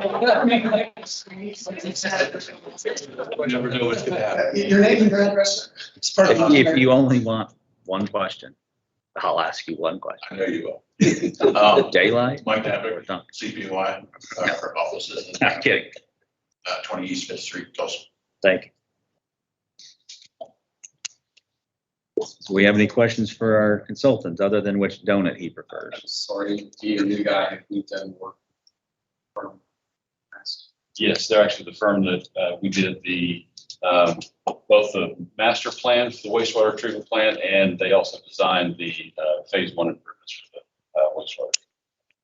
And I also did the Elm Street interchange with through OTA. We have a high comfort level here. Should we change? So that wall is holding up. Councilor Roger, do you have a question? Oh, there is a road out there. No, I was just wondering if we should change the wording of that title. City utility coordinator, do we need to modify the language for that? It sounds very demeaning to call Mr. Floyd the utility. But if his eco can handle it. The reason we put that in there, because usually the city people have a lot more hold with the utility companies than we do. As long as you don't say the acronym suck, you say.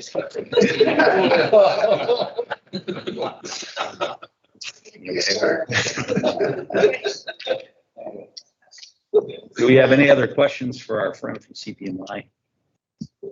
I used to throwing out, Mr. Floyd, that this seems, looking this over, pretty detailed, all the information that needs to be done on doing an analysis and plotting this out. That looks to be pretty nice.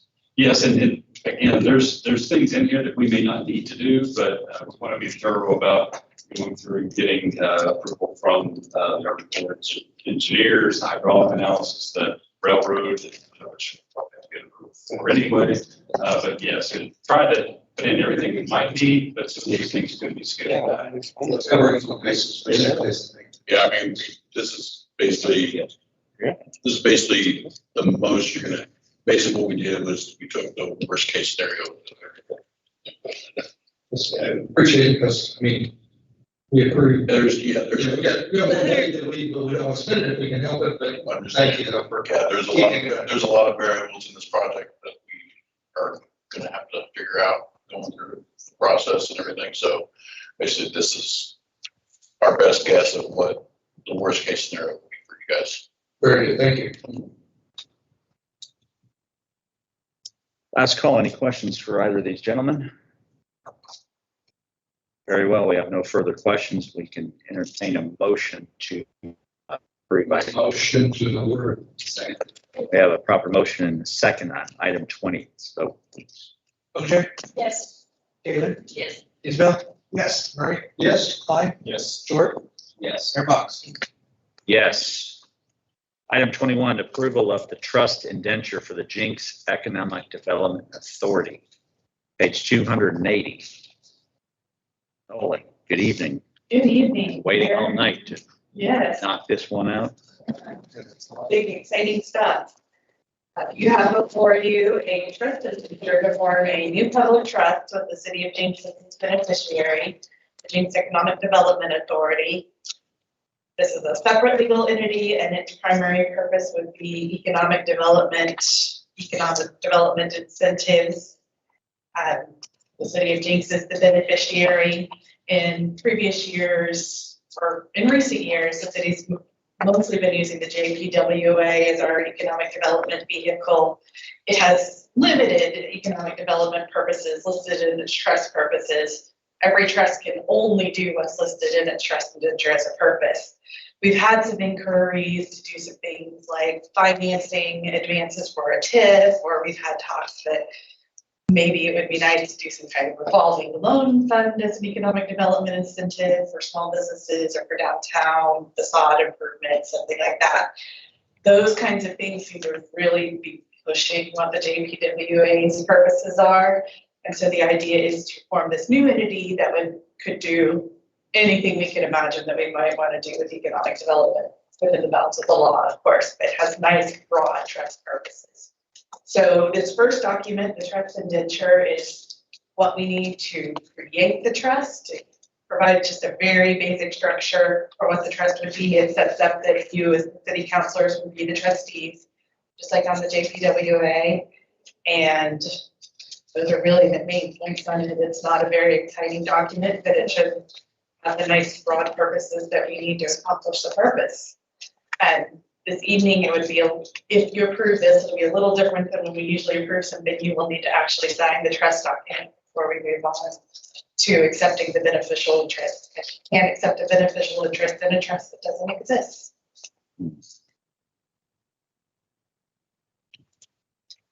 Any questions from the council, Ms. Nolan?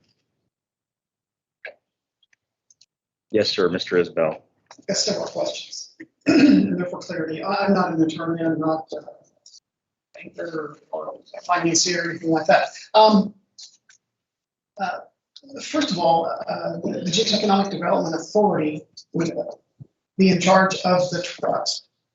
They are, by reading the documentation, they have limitations on what they can do in the best benefit of the city and who they can contract to, award to, things like that, to prevent nepotism and good old boy systems, things like that. However, they, as an authority, can amend the rules of their own organization. So my question is, who watches the watchers? Who watches this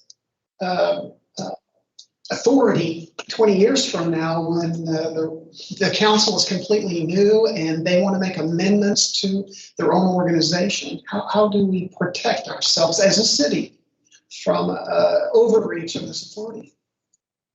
Well, I think, first of all, the trustees themselves should be watchers. As trustees, you have a fiduciary duty.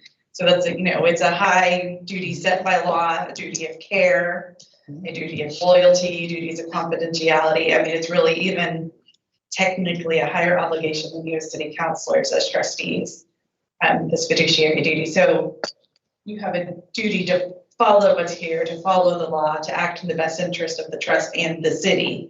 Of course, the city is the beneficiary. Also, we've got advisors like the city attorney. It is a public entity, so there's oversight eventually by the attorney general. And transparency. Yeah. Yes, yeah. it's a public, Just gonna say. yeah, it's a public entity, so it's subject to open meetings, open records. Uh-huh. Okay, I just wanted that clarification because, I looked at it from both angles. What we're doing here would be very important. However, we have as a committee or a board authority to amend our own rules, but we have to follow state and perhaps federal regulations with regard to the IRS or whomever act in the best interest of the city. Okay. Correct, and public trusts are subject to competitive bidding requirements, just like the city. There's a lot of transparency, competition. Good to know. Yeah, we can't just appoint it to our favorite person. Yeah, right. I just wanted to make sure that that was clear to me because this, I've had 48 hours to digest and consume this document and there's a lot of gray area in it that I don't fully understand. So that's the reason I asked the question. Second, you talked about the Open Meetings Act. Do you have a proposal for periodic meetings and do we have to publish those a year in advance with regard to the Open Meetings Act? We will need to publish regular meetings on December 15th, or provide notice of those, just like our other public trust. The thought is that this trust may only meet as needed. We won't need to have regular meetings so that it could meet, much like the JPWA, we'd schedule those meetings on generally a Tuesday night. I don't want them 4 back-to-back meetings on Tuesday. That's kind of what I'm. Well, and of course, I know we want to increase our economic development efforts.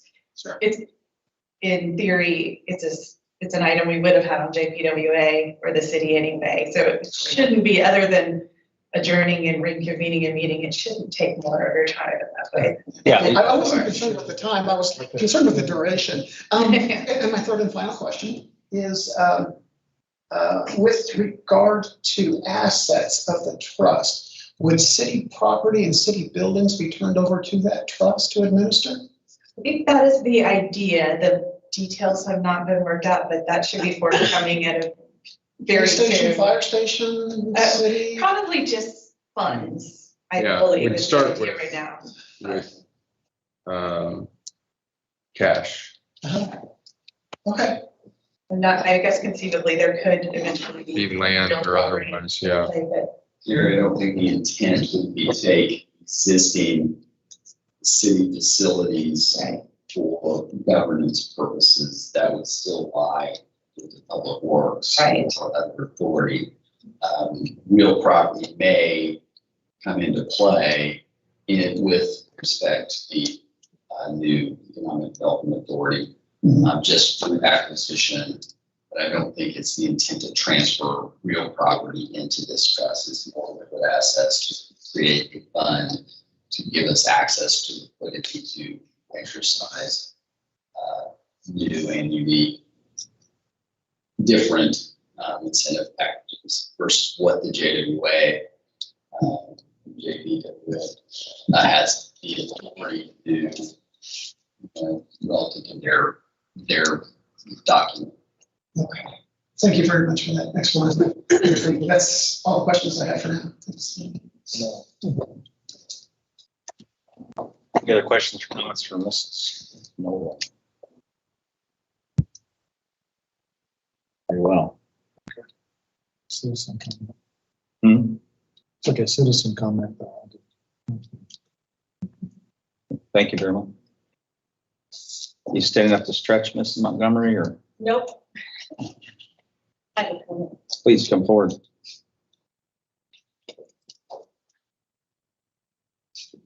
Thanks for hanging in there. Mayor, council, staff. For the record, my name is Charlotte Montgomery. I live at 10612 South Burr Alley. I'm not opposed to the public trust. I believe that the structure can really give you the freedom to be creative in attracting economic development. I do very much agree with that. My concern is that the council and the public, we've only had 2 days to review this document. And if passed today, the result will significantly shift how you can incur debt and borrow money. This is a cornerstone that you will set, and it's a legacy that will continue for a long time. I noted with great interest a 7-page attached document from the Crawford CPA, and they asked a question: how is public trust different from a municipality? A trust is not governed by the constitutional debt limitation applicable to its municipal beneficiary. Generally borrow money through the issuance of revenue bonds or other revenue secured debt without voter approval. In addition, many of the state laws applicable to municipalities are not expressly applicable to public trusts. So my comments are these. One, this was a document by CPA, not an attorney. He discussed similarities and differences between municipal and public trusts, but nothing about the caveats and the loopholes. For example, what state laws are expressly not applicable to public trusts? I went out and I took a look at some of the other cities in Oklahoma that had an economic development trust. I only had time to research Tulsa and Oklahoma City. I did note one big difference: citizen representation on those 2 committees. In Oklahoma City, they have representation from the form of mayor, a couple of council, and 3 citizens. The city of Tulsa has no one from council or staff on that economic development authority. They are all citizens. My next comment is that when I went out and I Google searched, okay, so what might be some of these caveats? I couldn't find definitive answers, but I saw 3 common issues that popped up, and they were these: cronyism, hiding and shifting of assets, and racking up debt that causes the municipality to file for bankruptcy. So those caught my attention. I also noted I did make the time to read through the trust indenture. And the primary thing that bothered me with that is that with a simple majority, you can make changes to a very important document. I think you should have a supermajority to make changes to the indenture, not necessarily what you approve for some project that's brought to you. In summary, I'd like to say that if the public is giving up a voice regarding how the city borrows money and incurs debt, there needs to be citizen representation on JPWA. There has not been enough research provided to you, or more importantly, the public, regarding what state laws are not applicable to public trust and how the city will address these items. And finally, I believe JPWA can be a valuable tool for economic development. Dot your I's, cross your T's, table any decision tonight, then provide information to the public in a time that is greater than 48 hours. Thank you. Thank you, Ms. Montgomery. Is it true that the city of Tulsa has no city councilors on their economic development authority? Does that sound familiar? I don't know off the top of my head, but a lot of their boards and commissions are citizen and authorities, you know. I guess like there's the RMUA, the TMUA, and a lot of those are led by citizens. So Do either you or Mrs. Nolan want to maybe address some of the concerns from Mrs. Montgomery, since she put in so much thought and effort into it? She always does. Well, I mean, what I got out of that was basically like, can we just, maybe pump the brakes and address, we could work with her to address whether it's the simple majority versus super majority. But I mean, the biggest policy decision really is who is on the board of the trust. And we had discussions about that, but, and I think the council members on the Economic Development Committee discussed that some, and I think there's benefits both ways, but I mean, that's something that if the goal is to let the public have more time to digest this, that's something that we can talk about, but. Another thing too is, Charlotte, is we do have, stop me at any point if you guys disagree, we do have an economic development committee, and it was a kind of informal thing, and I asked us to create one, and Councilor Lynn was the chair, and Councilor Short was brought on board, and I as well am on that committee. And the idea there was is kind of as this and the JDA becomes more official, our committee will have to evolve as well. And I think the idea was, and correct me if I'm not mistaken, but the last time we met, our committee will not just be the three of us. It's going to include some members of non-elected members as well. The purpose of the committee, or whatever you want to call it, whatever that word is, committee, think tank, whatever it is to bring ideas forward for investment opportunities, where bring us ideas that potentially where the city can make investments to help incentivize growth in our city. So back to his question is the JDA will not meet unless there is a reason to meet. And typically that reason would be is that the committee, which is the three of us plus whoever else becomes a part of this committee, will say, we have a unique opportunity here that we would like to bring forward for a vote by the JDA. Got to get used to that acronym. And at that point, the only purpose of this authority is to simply vote on an action, whether or not the recommendation is a good one. And we make that investment. I don't really see this authority as being any more than that.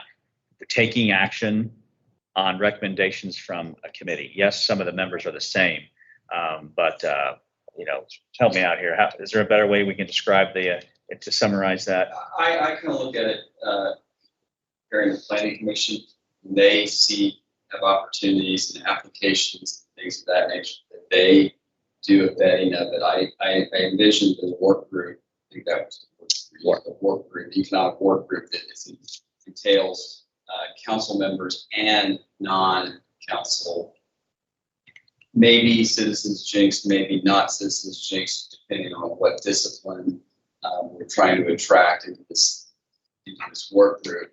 They would then provide the opportunity, present the opportunity to the JDA to fund, and where we had robust conversations about the dynamics within the activities and so forth.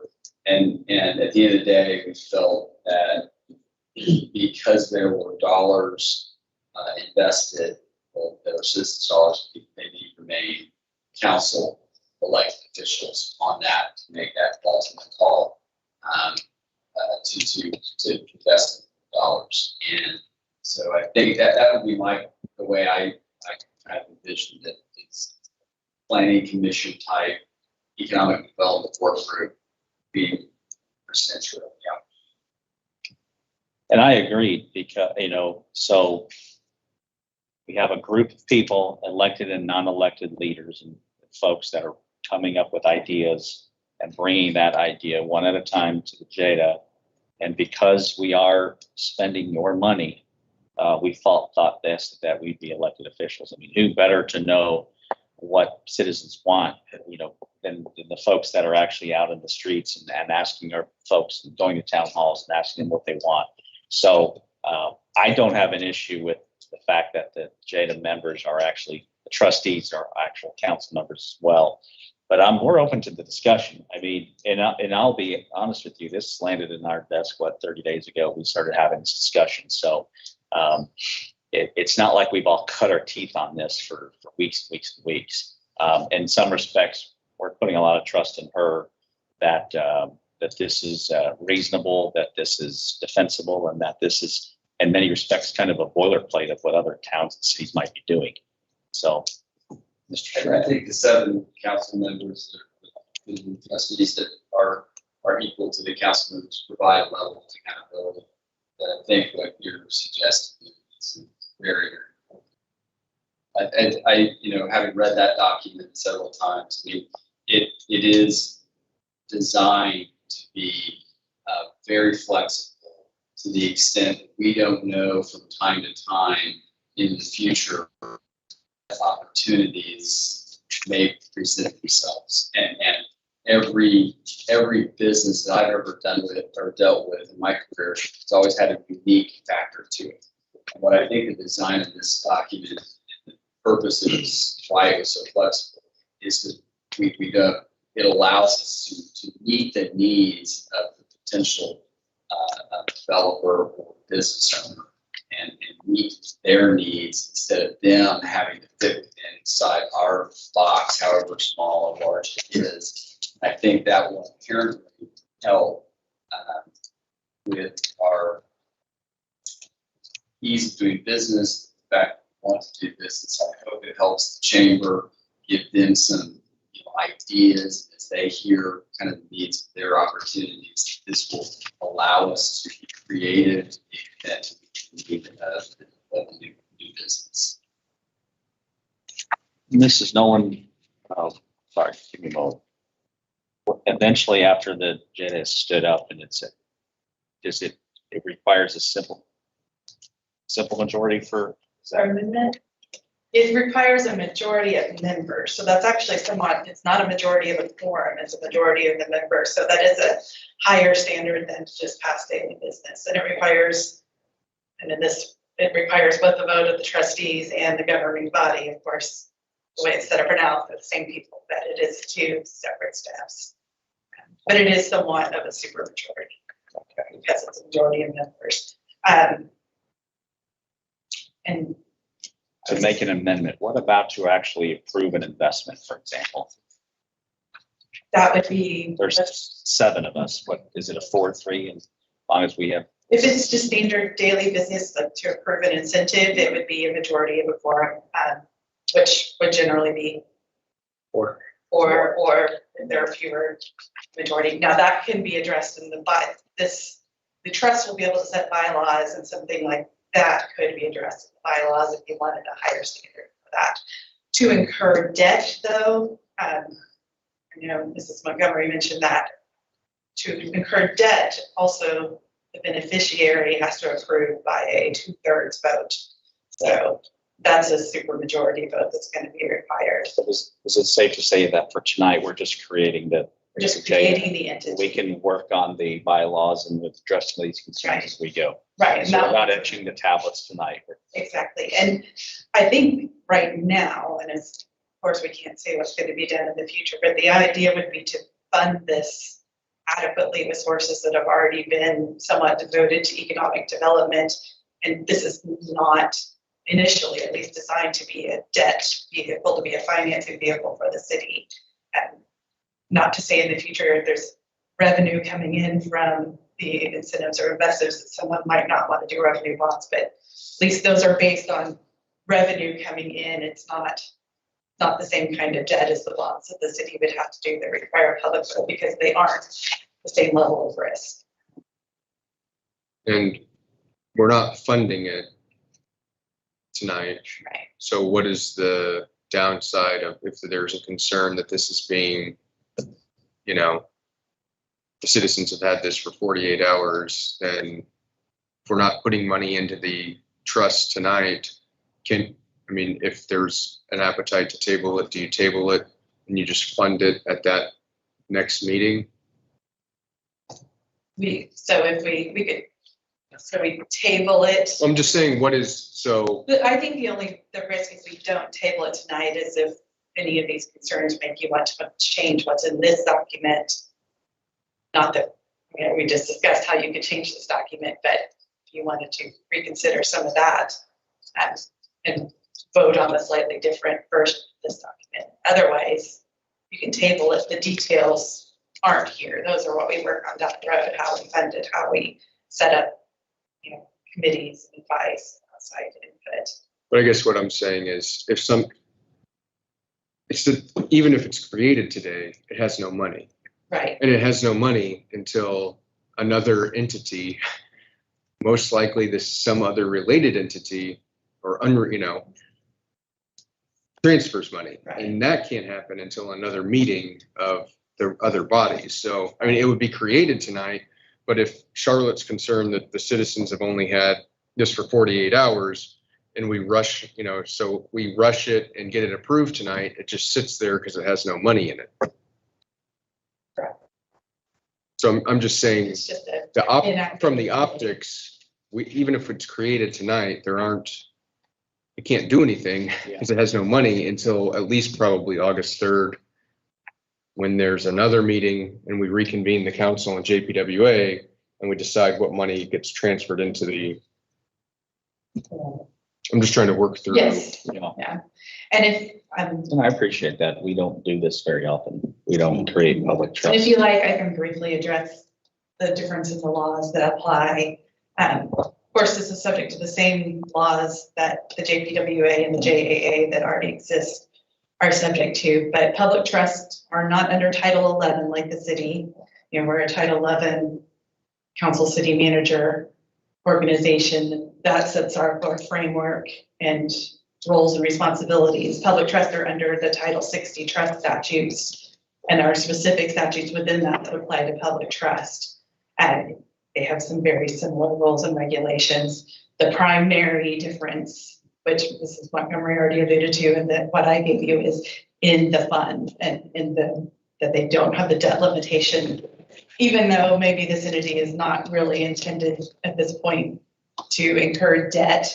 It does allow things like entering multi-year contracts, which when somebody wants an economic development incentive, they'd like to know that if it's a multi-year deal, that money is guaranteed in the future years, which the city can't do. We have multi-year contracts with public trust. Public trust funds aren't designated as municipal funds. And that also gives a little bit, I can't answer you exactly on this, and maybe Robert or Chris can, but there's a little more leeway in investments and some of the ways those are handled. Public trust don't have to do, because of the debt limitations, they don't have to appropriate, or, there's a little, even though we in practice treat the budget just like we do the city, but you don't have to, it's not as strict about appropriations and the budget. They have to submit the budget to the city every year. So The there's, budget document itself, we go way overboard. yeah, we do it just like the city, but actually the law doesn't require it straight. But those are the main differences in a public trust in the city. But it's still subject to all the open, all the sunshine laws. Okay. Two more questions that arose through the discussion. One, if we do incur debt, how do we achieve credit worthiness, and how does it affect the credit worthiness of the city of Jenks? The other entities would guarantee the debt. The city would guarantee it, the JPWA wouldn't guarantee it. So we could, as an authority, affect negatively the city's credit rating. Well, yes. Okay. Yeah. Right. If we're tying the entities together through debt guarantees, then yes. Okay. And my second question is, the accounting principles of a public trust, are they covered by Sarbanes-Oxley? No. To the room. I don't know. Yeah. That's for publicly traded companies. We follow GASB government GASB. standards. Okay, all right, thank you. That should have been the question I asked. So we do know that all the articles in this that we're looking at potentially from now are amendable.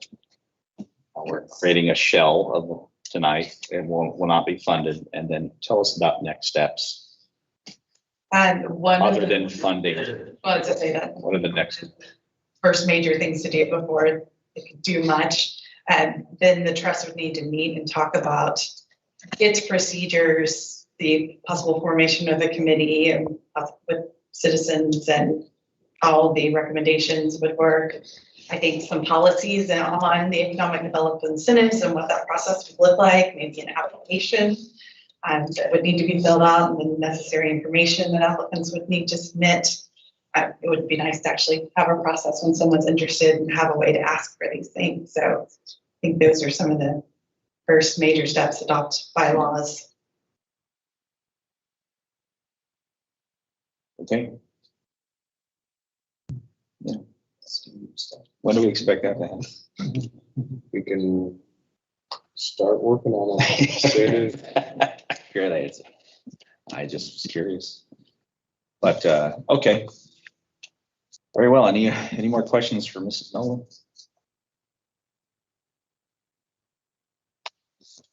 Okay, very well. Thank you. We're currently on item 21. Entertain a motion. Vote in the affirmative is approval of the trust indenture and creation of the Jenks Economic Development Authority as it's been presented tonight. Make a motion. Second. We have a proper motion and a second on item 21, the approval and creation of the trust indenture for the Jenks Economic Development Authority.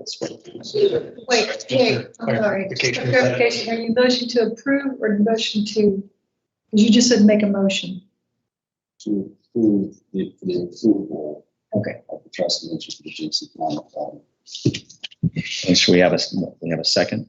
Second. So we have a proper motion and a second for the approval of the Jenks Economic Development Authority. Let's vote, please. OJ, Yes. Caitlin, Yes. Isabel. Yes. Murray to work. Yes. Clyde. Yes. Short. Yes. Yes, and we need to take a moment to get some signatures.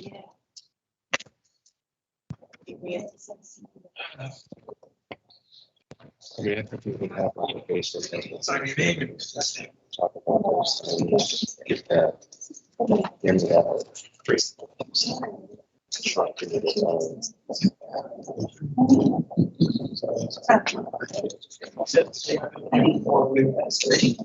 Oh. And, but I know the idea is that we can election grant. Yeah.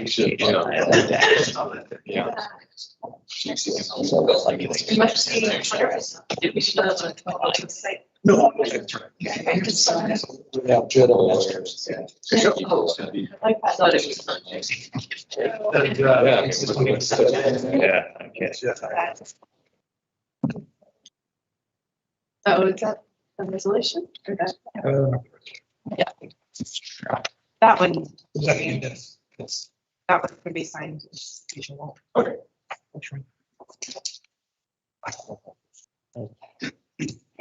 Thinking, You can't use reps. do we have another document? I messed it all up. This is gonna be a longer night. Here. Ma'am, I think Charlotte cast a spell on us. We're Mrs. Christ. So sending it back. Chris, this is front and back. Try again. I mean, we can make duplicates. Yeah, and we may. This thing's doing, let's. Yeah, we Just, can- we'll get it signed and we can always. We can get it because signed there is and another re-signed. Okay. error on this too, but let's get it signed for official purposes and then we'll. That's correct. review it again. This purpose. Yes. Take two. Yes, there's also a misspelling on it. So. Do Do you want me to talk while you all are signing? I know, but he's. Wait a second, take a break. I mean, He's been marking up his- your whole feet feel like my eyes and give me a Yeah. second break. I'm signing it blue. Don't mess it up. Who brings the No, red correct. pen into It's this? blue and black. I mean, really, things are, I do it. Jenny told my Google signature. Yes. Yes. Yeah, it's black. Well, that's how I. And when I was in the military, they caught you the red pen and you shot on Let her know sight. that we know. You know, it's very weird. It's because the city's too cheap. They did not give us pens. There's pens here. Mr. Trout, let's try this again, sir. All they do- All right. Got the green? No. Okay. I gave my pen back. Remember the pens that had the red, blue, green? Yeah, click them.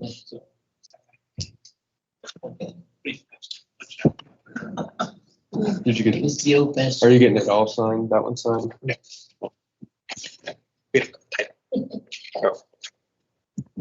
Spell something wrong. Yeah, I know. Brandon, you gotta fix it I before, missed it off of a letter. sign it. How do you spell box wrong? No. B-O-X. Huh? Or does it spell box? No, this should have been Jenks Economic. I would write it, and then we may do another copy that will. We're gonna do another copy. This But if you'll sign it now. is the meeting copy. So it's done officially, but we'll get a Yes, sir. pretty copy next. Economic Development Institute. That's it for. This is for I hope technicality, this so doesn't then we'll do a nice copy. portend things to come with this trust. This trust is doomed from the beginning. Still be 2025, we'll be talking. Remember that night Chris showed up?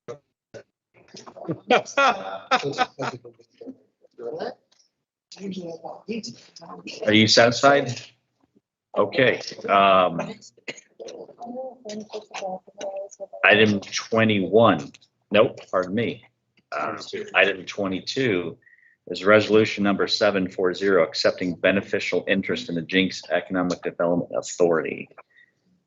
Mrs. Nolan, thank you again. Welcome. This is simply the city voting to accept the beneficial interest in the trust. So you're agreeing to be the beneficiary of this trust. So this is the main step two of creating the trust. Any questions for Mrs. Nolan? If not, is there a motion for item 22?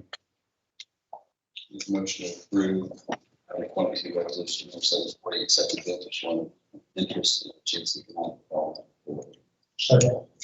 We have a proper motion and second for item 22. Let's vote, please. OJ, Yes. Kaylin, Yes. Isabel, Yes. Murray, Yes. Klein. Yes. Stewart, Yes. Mayor Box.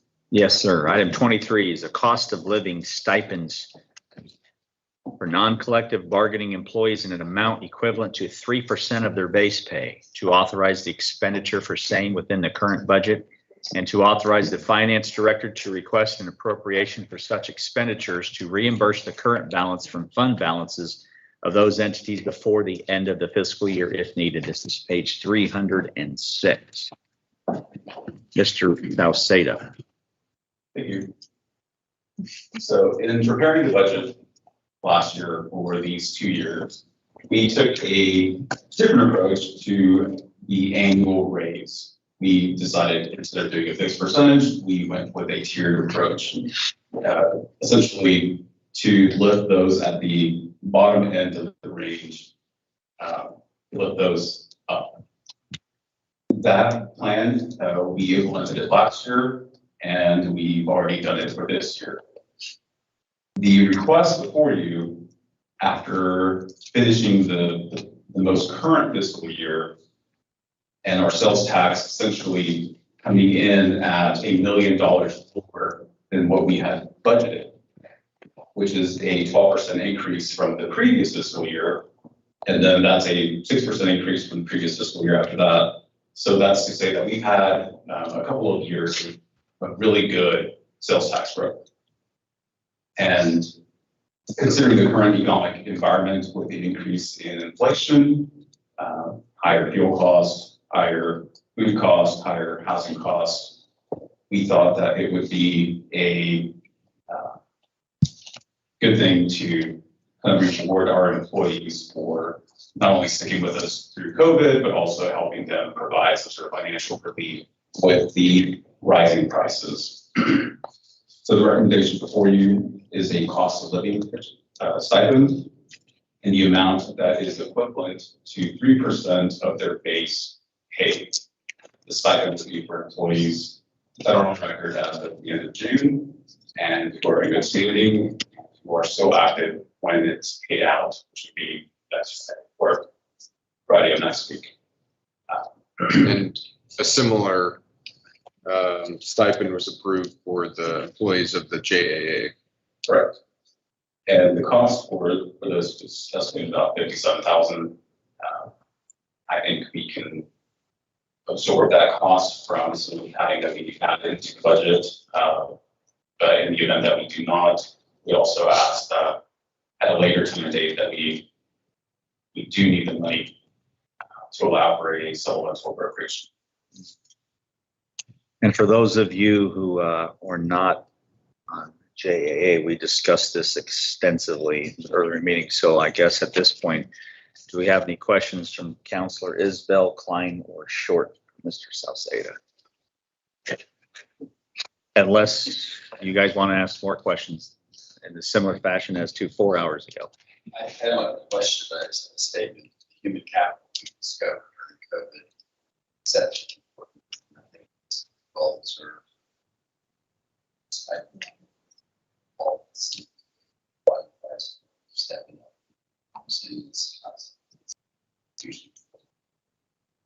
Great, thank you, Mr. Short. Mr. Isbell. I do know from the hiring perspective at my company downtown that employee capital is very important, and we're missing opportunity in our current structure. So if this in any way can incentivize people to stay in the city, I'd like to be behind you. Clarify for me, if we do need additional funding at the end of the fiscal year, this will come back before us, correct? Correct. Thank you. Good question.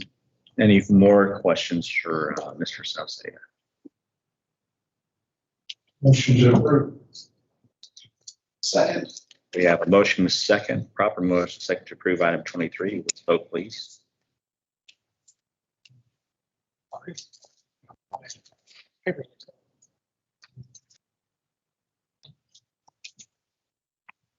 OJ, Yes.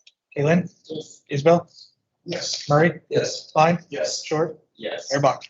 Yes. Item 24, vote to enter executive session for purposes of conferring on matters pertaining to economic development, including the transfer of property or the creation of a proposal to enter a business to locate within the city of Jenks, where public disclosure of the matter discussed would interfere with the development of products or services or would violate the confidentiality of the business. We'll move. Second. We have a proper motion and a second to enter executive session. So please. OJ, Yes. Kaylin, Yes. Isabel, Yes. Murray. Yes. Klein. Yes. Short, Yes. Mayor Bach. Yes. Anybody who's still here when we get back?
It is 11:25. We have returned from an executive session. No votes were cast.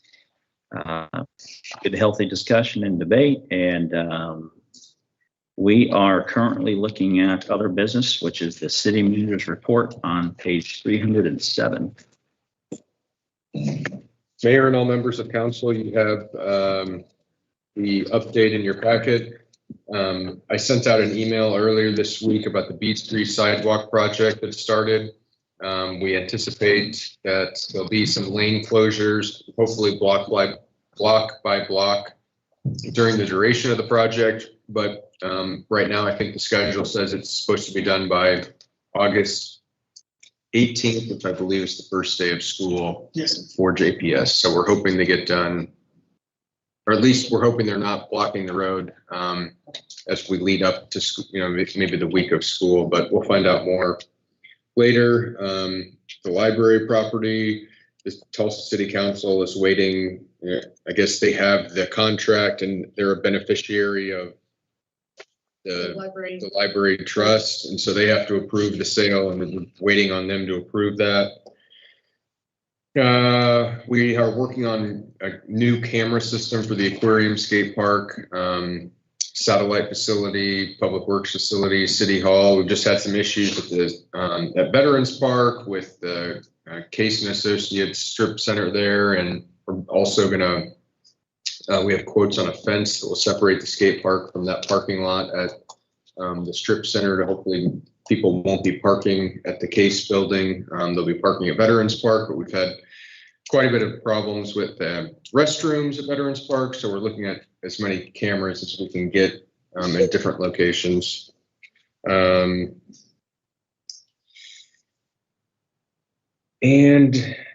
that's probably about it. I'd be happy to take any questions. What's the latest on the splash pad? It's Beginning. moving. Should we start construction pretty soon? Okay. And pickleball court?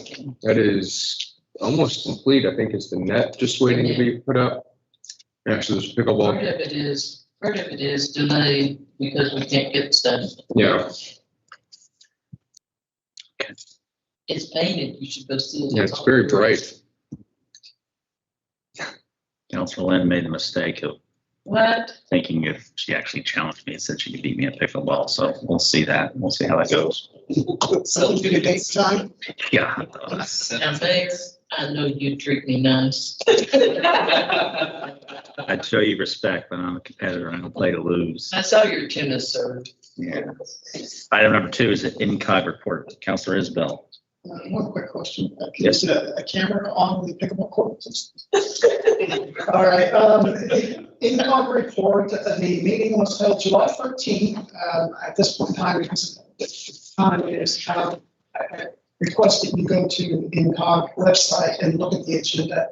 I do have one item that I want to point out right now tonight. I'm going to read it word for word because it is something I couldn't memorize. Under the transportation program, the CRRSAA STVG urbanized area funding. Okay, the CRRSAA is the Coronavirus Response and Relief Supplemental Appropriations Act, and STVG is the Surface Transportation Block Grant, and they have provided, the federal government's provided $6.8 million available to INCOG for eligible surface transportation block grants. Projects within the Tulsa Transportation Management Area, INCOG solicited project applications from local governments within the transportation management area.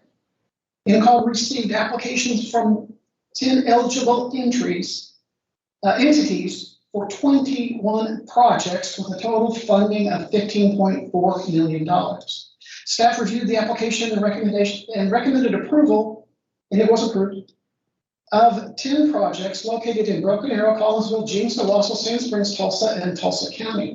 The Transportation Technical and Policy Committees reviewed the projects, ranking and recommending approval of the 10 recommended projects. A summary description of the projects and recommendation funding is included in the agenda package. the city of Jenks was appropriated $544,000 for the construction, the reconstruction of the intersection at Elm and Aquarium Place, which is just south of Argos. We, in the last 60 days, approved the engineering for that project. Now we have $544,000 to apply toward that project. That was awarded by INCOG. We were the 10th of the 10 recommended projects. Questions were asked about if the money could not be appropriated for shovel-ready projects in the time allotted if other projects would be moved up. We had 2 other projects in the list of 21, and only time will tell if we may get additional appropriation for those. That's my INCOG report. Questions? Just to add something to that, it's not just for the intersection, it's for milling and overlay of Aquarium Place all the way from Elm Street to Aquarium Drive at the aquarium. Oh, okay. So it's a small part of the larger project. Well, we had asked for more money. We were the last one to be approved, and so we got the tail end of the whatever was left. Yeah, 5.88. Yeah. Thank you for your work on those. I know we submitted 3 projects, and I guess it's good to get one of them. We came in 11th too, so we just missed the cutoff. Yeah, by 1 point. Yeah. Oh, wow. Did you forget to sign it, so we lost the point? No, we didn't make all this amount of money of this amount that we were asking for, we got. Very well. Before we get to committee reports, Mr. Klein, do you want to share the super exciting details of the McGirt meeting you went to and who was there? And all Really that? long version and a fairly short version. Let's do the short one. Okay, this panel was scheduled for about 2 hours. Governor Kevin Stitt, Tulsa County Prosecutor Stephen Constweiler was kind of really the one who talked the most. A number of other prosecutors who have jurisdiction, deal with cases on tribal lands, and it involves the McGirt case from over a year ago, which without going to the case details, the best thing I saw was a Venn diagram. If you can imagine 3 circles, we're talking about criminal law enforcement of jurisdiction, where you have state of Oklahoma jurisdiction, overlaps with federal, overlaps with tribal. And what that court case basically did was remove Oklahoma jurisdiction from tribal. So now criminal cases, and this comes from one case on Muskogee Nation only. So the big thing with all these prosecutors is how far, what's the slippery slope, what's all the gray area with law enforcement now if you are a tribal member or something occurs on tribal land. Does the state of Oklahoma have jurisdiction? And right now it's a struggle, because right now if anything like that happens, the tribes view this case as a victory in gaining autonomy or more sovereignty or more power, more jurisdiction. And they did not really like how the panel was formed and was on it. They didn't feel like they had representation. They view that case as kind of removing the state of Oklahoma from their affairs, and they're only dealing with the federal government. So it is a big deal on whether it's retroactive on cases that are going on now. There's a whole lot of questions involved. But the actual meeting was hoping to open a dialogue on all of this, and the panel struggled for about 45 minutes just to get through introductions and to present a little bit of information. There's a very large Native American contingent there that was really protesting how Governor Kevin Stitt and our prosecutors are viewing the McGirt case. They view it as maybe, or at least are accused of using it to stir up fear, maybe trying to walk back the case. The tribes again feel like they're gaining some power and a little bit of independence they've not had in a long time. So there was a lot of shouting. It was very chaotic, and in the end, they barely got through the presentation of information, and they had hoped to have about an hour to an hour and a half of public discourse and discussion. It's supposed to be an open forum, but Governor Stitt went through about 6 or 7 pre-written questions, and I have those if anybody's really interested. some of the answers on that, and then they just shut it down. And it was getting a little bit chaotic, a little bit of extra law enforcement showed up as the meeting went on. And so it was shut down, and there was no open discussion during that. But it does apply to us. I recently had an event right about the time of that meeting, where an egg hit my vehicle going down the road. And our excellent Jenks police tracked down the people responsible for that. But as I was filling out a report at my house, my wife's Cherokee, she's on the ownership of my car, and so we tagged a Cherokee, and they saw the Cherokee tag, and they started to back off with the report. And I said, no, I'm the principal driver. I'm not a tribal member. And so then I could actually proceed with it. So this whole McGirt case brings up a lot of questions, and there's a lot of gray area right now. And so I encourage everybody to kind of get up to date on it. But the meeting was at best unproductive. It was a struggle to get through information, and Governor Kevin Stitt shut it down after about an hour. So that's that. That's the short version. Right. Thank you, sir. If any of you have any questions on how our police department is interacting in the confines of McGirt, I suggest you talk to Mr. Schrouder or Teresa, but just not tonight. All right, committee reports. Councilor Lynn, do you have anything on your economic development that was not currently already expressed in executive session? Okay, anybody else, any other committee members want to? Awesome. Mayor's report, for the sake of respect everyone's time, it's nothing that we need to talk about tonight. So we'll go ahead and let it go. So with that being said, we will entertain a motion for adjournment. So moved. Second. Motion is second to adjourn. Let's vote. OJ, Yes. Kaylin, Yes. Isabel, Yes. Murray, Yes. Klein, Yes. Short, Yes. Mayor Box. Yes, we're adjourned at 11:36 p.m. Okay. Call to order this rescheduled meeting of the Jenks Public Works Authority. Let's do a roll call, please, Mr. Macy. OJ, Here. Kaylin, Here. Isabel, here, Murray, here, Klein, Present. Short, Here. Chair Box. Here, item number 1, consideration and appropriate action relating to requests for approval of the consent agenda. Motion to approve. Second. We have a motion and a second. Let's vote, please. OJ, Yes. Kaylin, Yes. Isabel, Yes. Murray, Yes. Klein, Yes. Short, Yes. Chair Box. Yes, item 2 is pulled. Item 3, award the 112th Street Culvert Improvements Project to Unified Contractors LLC, Jenks, Oklahoma, in the amount of $79,845. Funding for the same to be provided from the existing fiscal year 2021-22 budget. Account number 53-521-5393, otherwise known as Jenks Public Works Authority 1 cent capital fund street maintenance pavement rehabilitation program account. Page 124. Mr. Cloyd. Chair, authority members, and the remaining staff.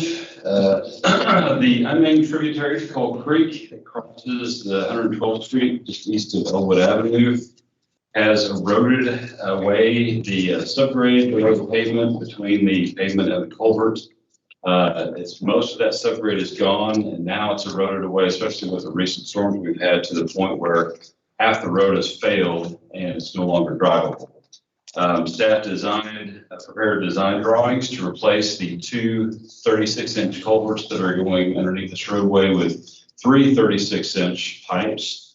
An alternate design, and that would increase the runoff carrying capacity by 50%. But staff added another alternative design just to see what the bids would come in at, with using a 3-foot by 10-foot reinforced concrete box as the culvert. The benefits of the box would increase the carrying capacity of runoff higher than the 3 36-inch pipes. It's also, it wouldn't be obstructed with flowing debris, which has been a problem in the past. The 2 pipes would get obstructed, and that would cause a backflow of water, which would flood out lots, and also be more maintenance free in the future. So the project was advertised on June 18th. The bids were open on July 9th, and staff received quotes from 7 different contractors. You see them on the first page of the memo. The apparent low base bid on the apparent low base bid and alternate base bid was submitted by Unified Contractors LLC in the amounts of $68,345 and $79,145 respectively.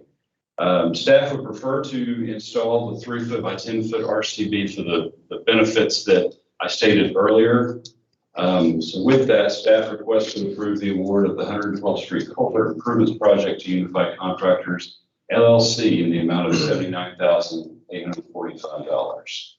Any questions? Is there any questions for Mr. Cloyd? Mr. Isbell? Of course. Will there be a weight limit on the concrete box? Do we need to put signage up for tonnage of cars, vehicles going across? That's a good question. I'll check into that. Thank you. And my second question is this like an emergency order, something we have to start on tomorrow and have done in the next 2 weeks because of the deterioration of the road? This is something I'd like to move as quickly as I can. Okay. Get it approved, yes. You have my approval, 100%. Thank you. Any other questions for Mr. Cloyd? Mr. Shrout, can you please encourage Mrs. Butterfield to go back on Nextdoor and splash the news that we're fixing this problem so we don't continue to get our chewed, taking a fair amount of abuse over this? Yes. This is good news. Yes. Excellent. Any more questions for Mr. Cloyd? Very well. Let's entertain a motion on item number 3. I'll make a motion that we approve award the 112th Street Culvert Improvements Project to Unified Contractors LLC, Jenks, Oklahoma, in the amount of $79,845. Funding for the same to be provided from the existing fiscal year 21-22 budget account 53.21-5393, JPA 1 cent fund. Second. All right, good motion and a good second. Item number 3, let's vote. OJ, Yes. Caitlin, Yes. Isabel, Yes. Murray. Yes. Klein. Yes. Short. Yes. Chair Box. Yes, anything additional on general manager's report? No, sir. The report is in your packet. Great. Item number 2, another business.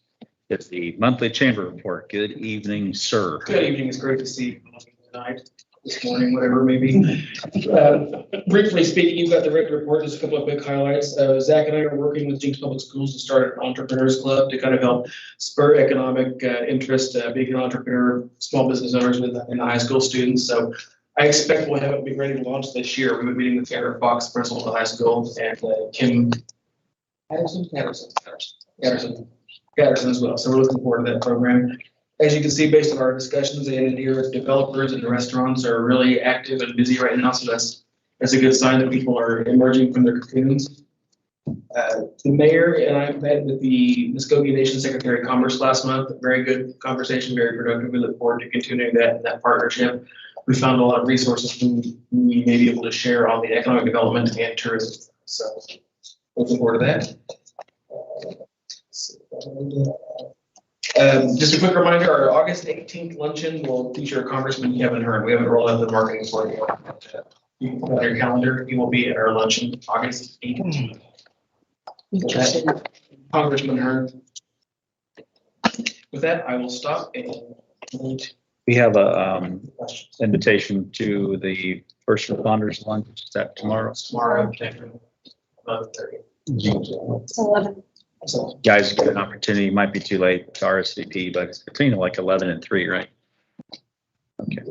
My advice is to move the one to somebody else. And I think one, it's 11:30 to 3. It's 11:30 to 3. Oh, my God. It's over near the, somewhere near the new bank, right? Yes. Yeah, it's gonna Gateway be, first. it's gonna be back by the main headquarters behind, the Southern building. Okay, great. Holy smokes. That's it. Any motions to adjourn? Thank you. Second. We have a motion and a second to adjourn. Let's vote. OJ, Yes. Caitlin, Yes. Isabel, Murray. Yes. Klein. Yes. Short. Yes. Chair Box. Yes.